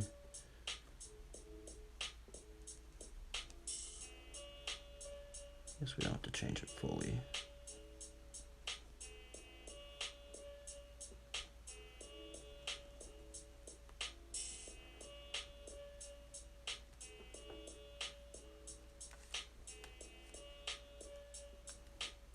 Oops, there actually is a ridge right there, huh?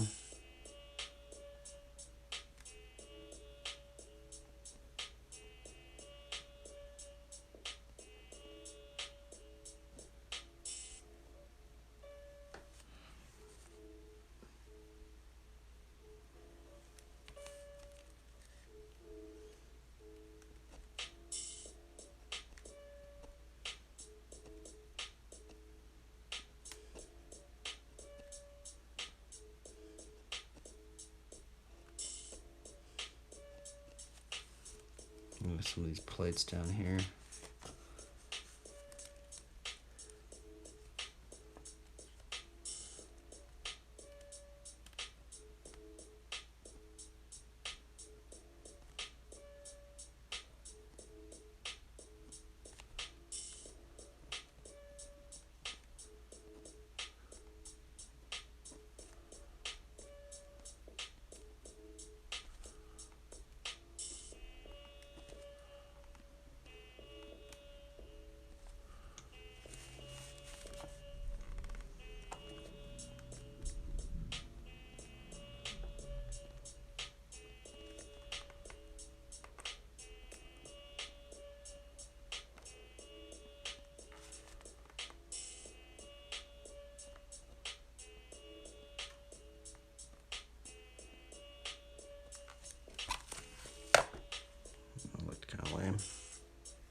Kind of at the part of the ink where I just want to get it done.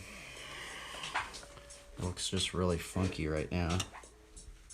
I honestly should have done another pencil layer There's a lot of improving, trying to figure things out. Like right here, this cape's really weird. Tight deadline, 2 weeks. Grammarly's playing suggestions can help motivate your team with a positive approach. Because Yeah, the cape's really, really off. Because also there needs to be a ridge on this cape. Because it's supposed to be a little thicker, right?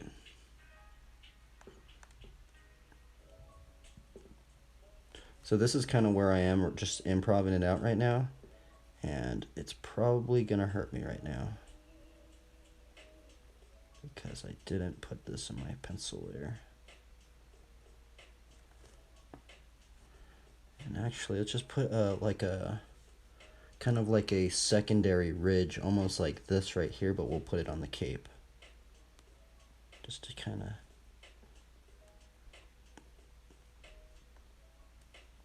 push that out a little bit or something. And I think I totally got that one wrong. It's okay.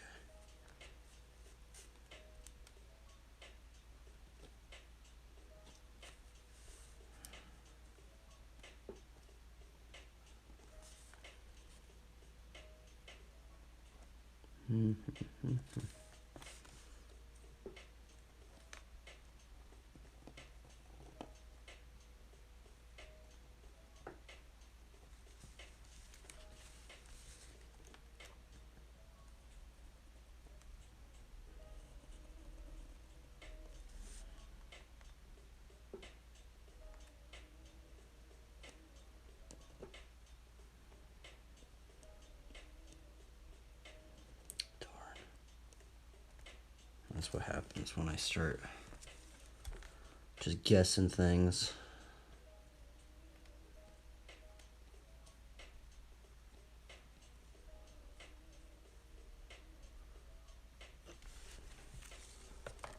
Oh. I don't even like this one anymore. Oh well. Let's just get it done and I'm just never gonna look at it again. That's kind of how... See, that's the thing, is if I don't get it done in one sitting, I go back, I'm just like, dude, I don't even want to work on this. It's a bad habit I think I have right now. I just have to be in like this one-track mindset. That's probably why I failed school.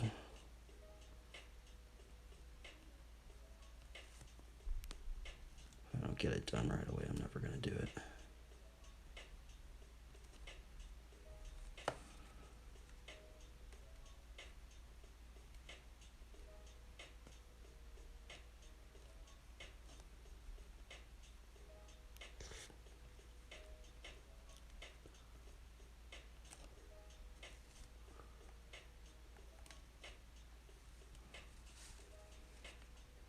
Look, there's actually a cross I put right there.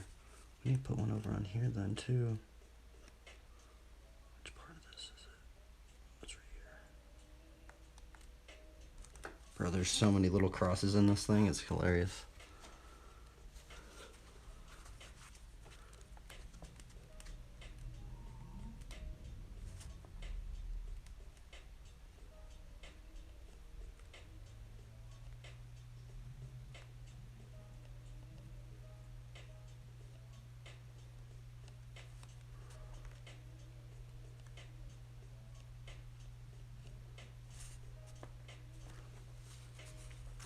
Let's see the sword, I guess.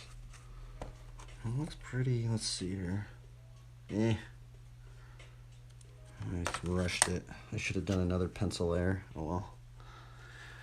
We should have done another pencil layer. I just went right. Normally I don't do it right from that one. I normally actually do another pencil layer on top of that one and then go into doing the ink.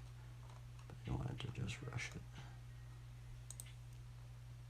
without the right start to your day, your morning could hit a wall.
Oh my goodness, I'm like confused. There's so many lines right there.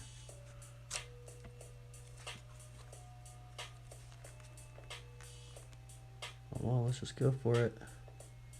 There ain't no turning back now. Whoop.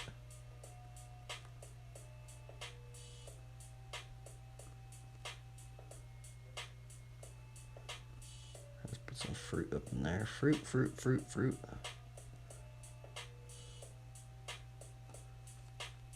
God wants us to bear lots of fruits.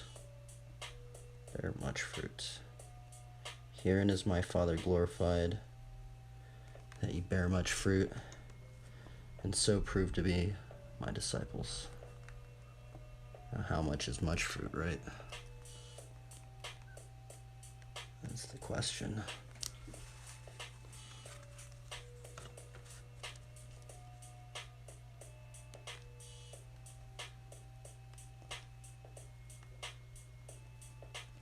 But that's the weird thing, is then God prunes us, the Lord prunes us so we bear more fruit. It's like, how much fruit does God want us to produce, man? You know, it's like, fruit, fruit, fruit.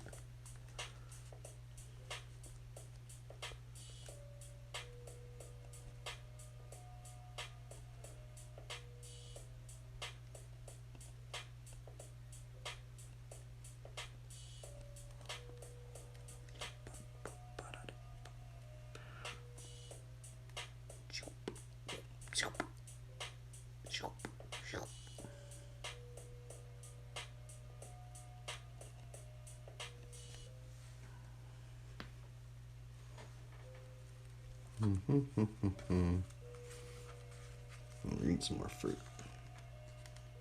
Fruit. Fruit.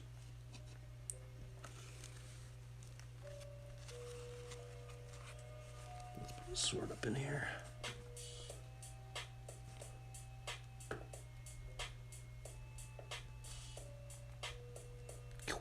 There's a little notch in there, like he deflected a blow.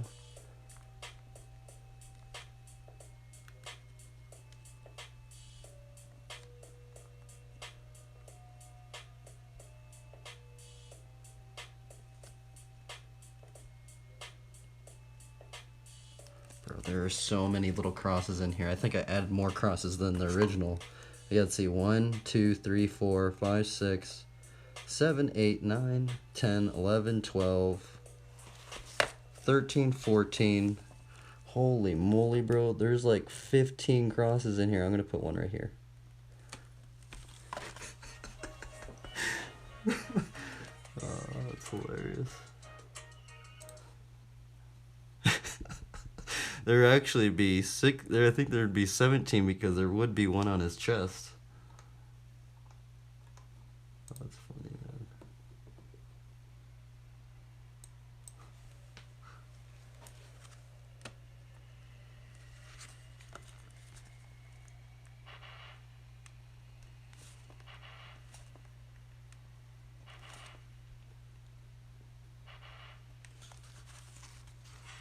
Probably shouldn't have done that one. I didn't like that line. I messed it up. There's a little scribbly mark.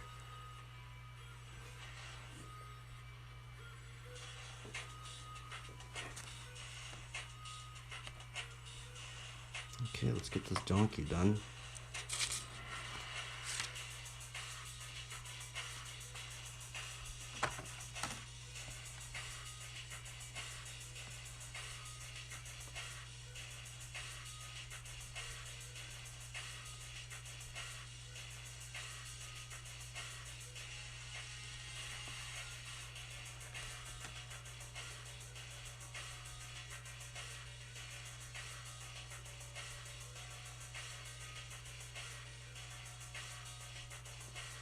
Oops, I messed that up.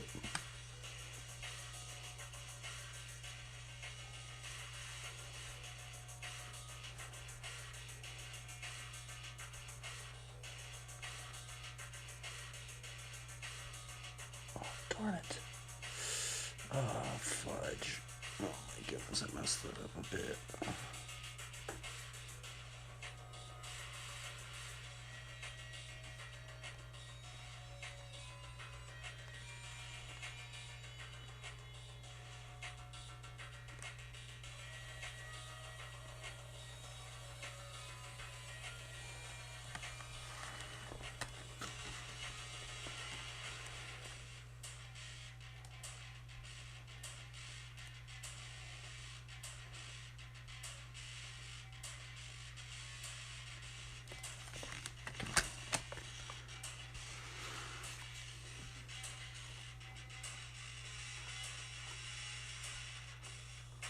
cannot listen to this right now. This is brutal.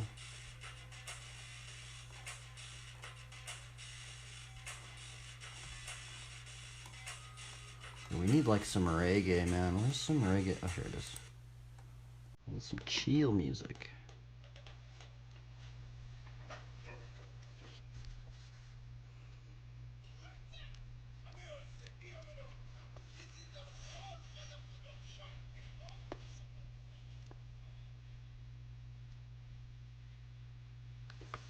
Here, let's put a little cross up in here too. You can't really tell it's a cross, but it's supposed to be a little cross.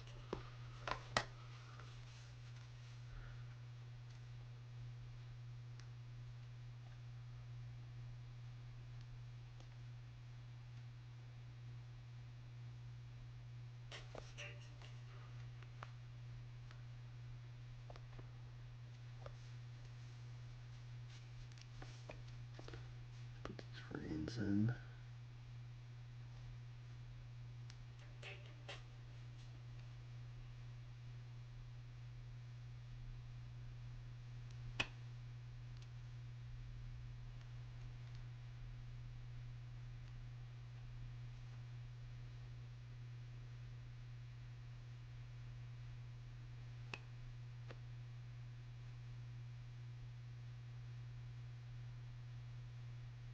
Oops.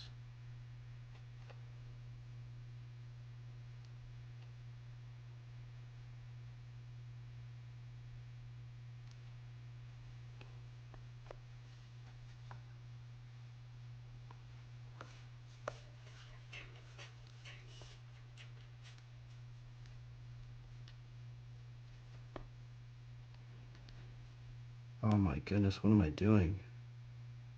What the? Oh my goodness, I messed that up. Oh my goodness. I'm gonna have to just, oh well. Fudge, I messed that up. Oh man, oh well. We're just gonna have to just think that that's a leaf.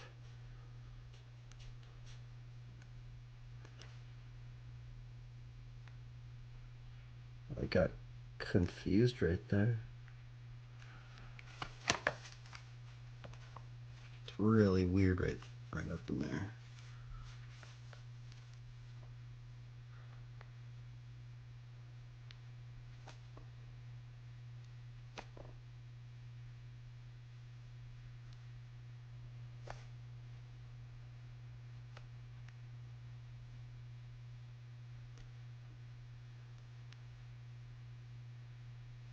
Oh yeah, it's super confusing.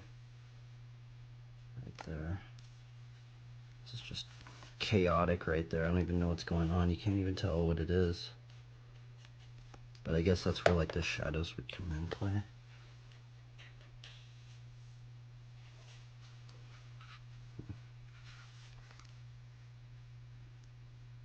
Put some little form lines.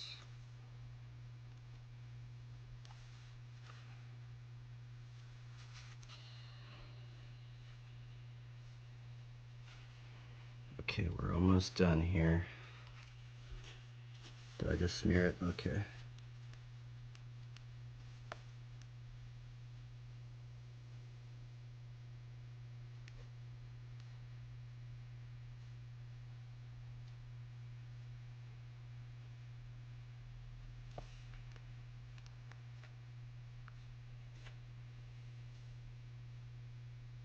Oh my goodness.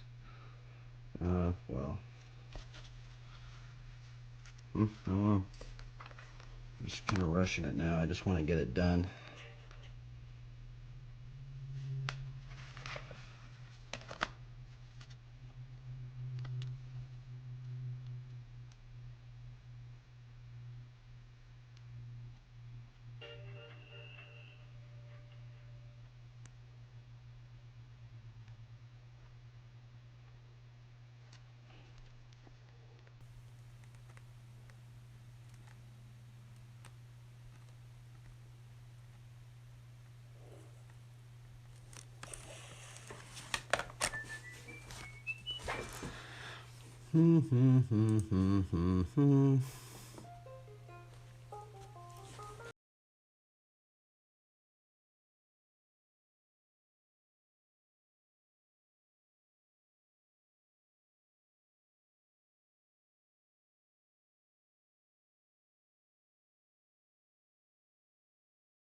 I was just riddled with failures. I mean, I might add something in here. I kind of want to add like a little squirrel.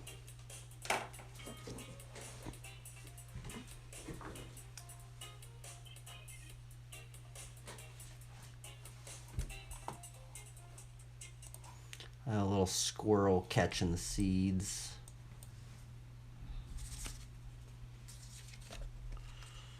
This is this dude right here. We got homeless version, we got armored version, armor of God version.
Let's put this little squirrel. It's like gathering the little seeds that this thing is dropping.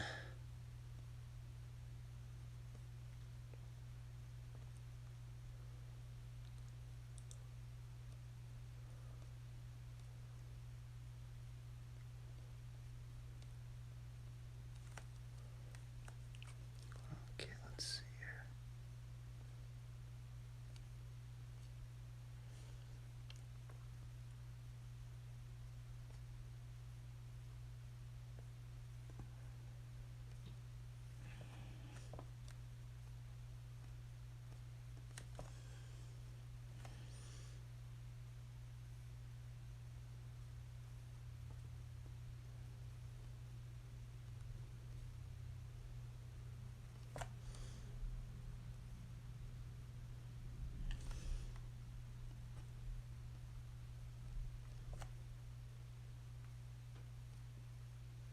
Oops.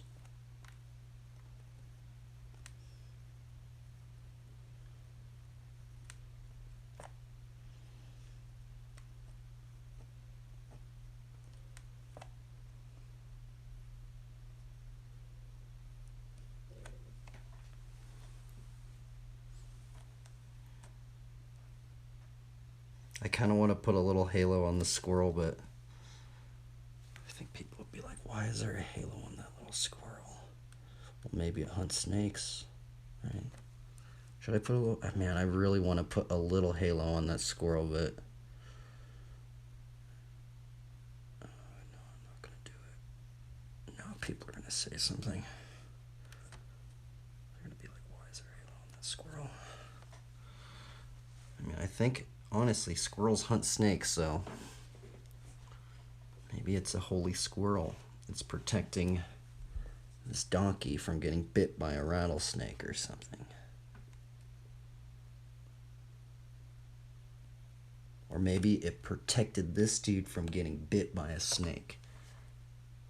Should I put a little halo on it? I really want to, but I think maybe that's what I'll put. Maybe that's what I'll say. In the lore of this dude, he got a rattlesnake tried to bite this guy in his sleep or something, and this squirrel protected him. But no, we're not going to put a little halo, we're just going to put it like that.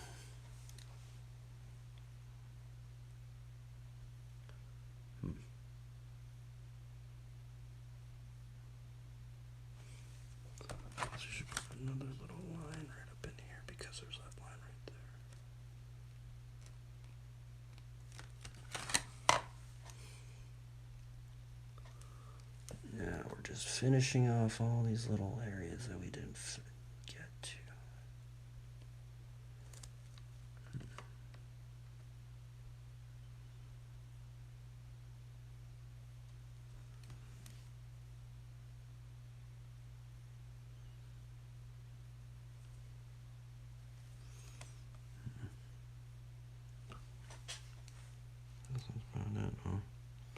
Where did I sign this one over here? Because I signed it over on that side, right? Sign it over here now. I guess we'll just sign it like this one. That's where that dude ended up.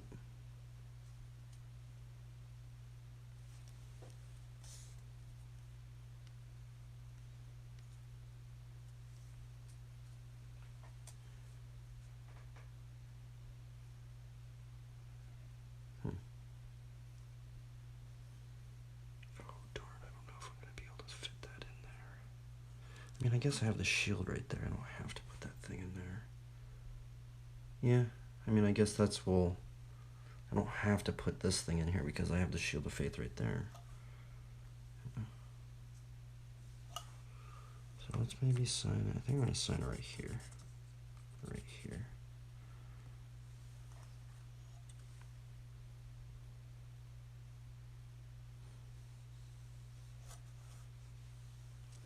Yeah, let's sign it over here because then that will kind of like bring it more into it.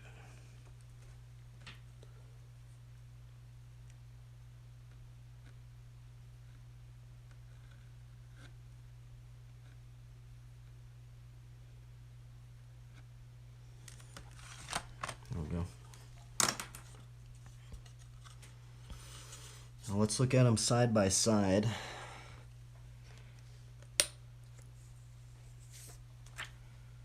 This dude, and this is his Armor of God version. Let's take this guy out of here. I'm actually surprised I even got this one done today.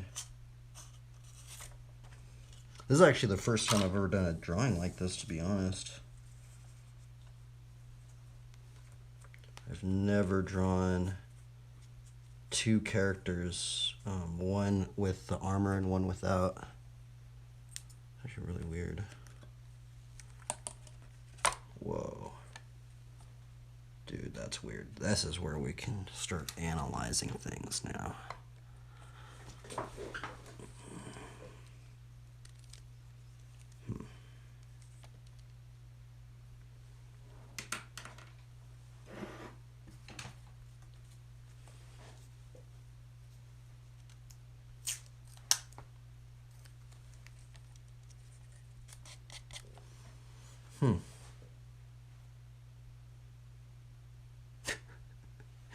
This is hilarious, man.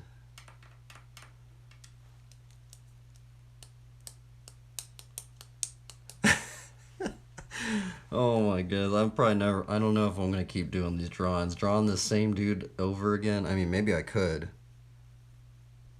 That took a long time.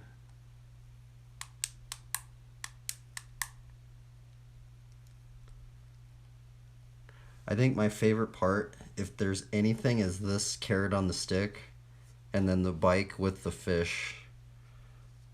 That is just my favorite part. I was like, what in the world? I've never done that before. And it's just so weird thinking about the bike, but then the donkey, you know, BMX bike's small, you know, donkeys are smaller, you know.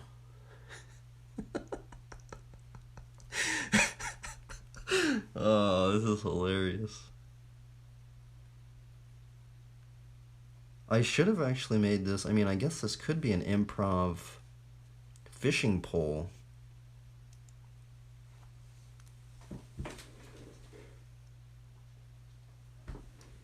I was maybe thinking about putting the backpack on this guy, but I was thinking that this cloak right here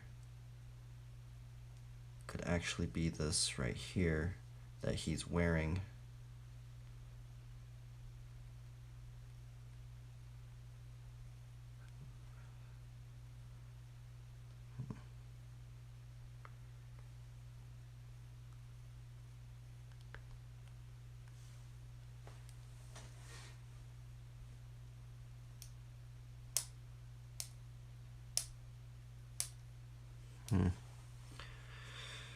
I mean, if I was really... This is where I always mess up, but I always want to, like, ink it out with this one. And this is where I get really scared, too. Because I do want to... just start putting these, like, dark right in there.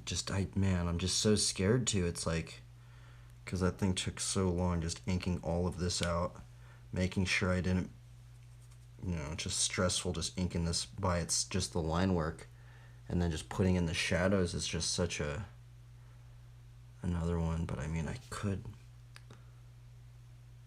there's so much we could put, because we could totally like make this pop out. Because right now this is all getting just lost in here.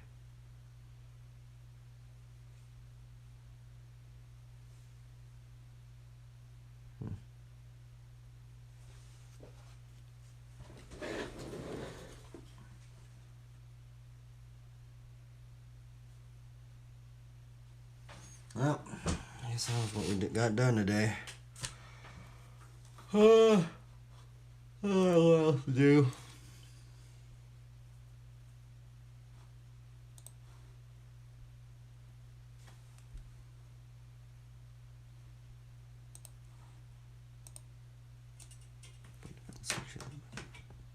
See if anybody hit me up.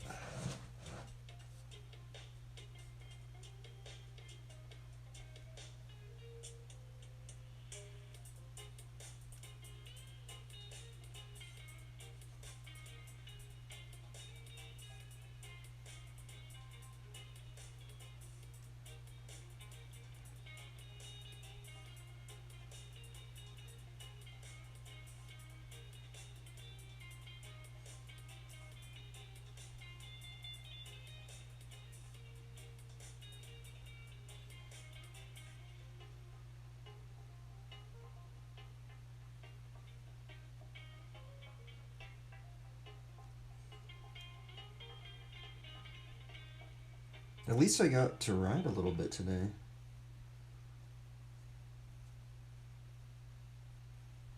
Oh, actually, I need to cook dinner. Actually, that's actually what it's getting like. I need to actually cook. We need to cook dinner. Here, let me put this.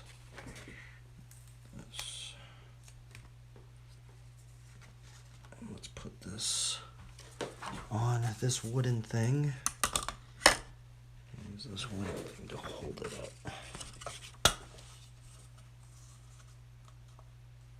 Actually, I need to erase this. Hopefully it does not smear. I think it's dried out enough.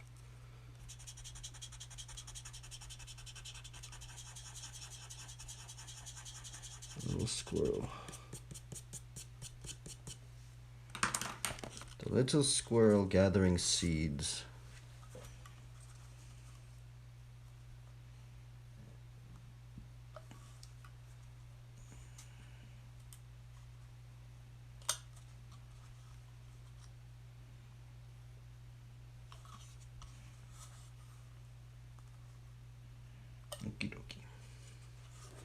Let's get a thumbnail.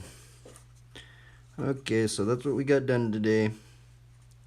We got this homeless man who is adorned in the armor of God. We have this donkey. We have this. We got this little squirrel. We have, I think, 15 crosses in this piece right here.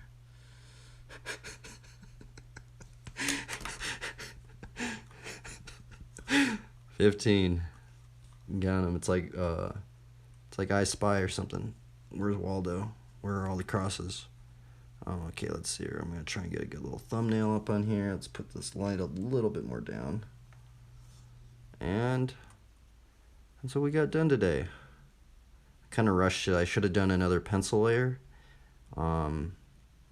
Normally I don't ink it from the first or the second layer I normally do. I normally do it the third or fourth layer after I ink it. I'm also not doing it correctly. If you see a lot of people that ink it out, that do inkings, they draw it in a different manner where they start thinking about the shadows before they start inking it out, right? But every time I do that, I always mess it up for some reason. So I've been like, I don't know. If you watch a lot of the YouTube videos, they don't ink it this way, so I'm probably doing it the wrong way. So if you're going to do it this way, I'd probably take some heeds of caution, because a lot of people draw and sketch it differently. They use different materials. So yeah, let's what we got done. I'm gonna make a stream marker now, and we'll make the stream marker as the thumbnail. By the way, this is what I do. I take my phone out, and you can go to your stream manager. See, you click on this button right here, and you go down. You say add stream marker, and that's how I get my thumbnails. Add stream marker, and then what I do is I take that stream marker. Oops, sorry, I don't know why this isn't focusing. I take that stream marker and I take a screenshot of it, and then if anybody's wondering, that's how I make my thumbnails. I just do a highlight, save it as a highlight, and then put the text over here and stuff like that. But yeah, anyway, I'll put another stream marker right there. Boom. Okay, and I guess we'll leave it with a Bible verse. What Bible verse are we gonna leave it on?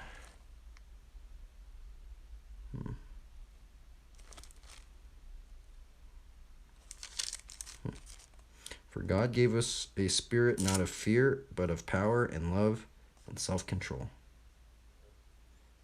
Anyway, farewell everybody. Have a good one. Till next we meet. Maybe tomorrow. Adios.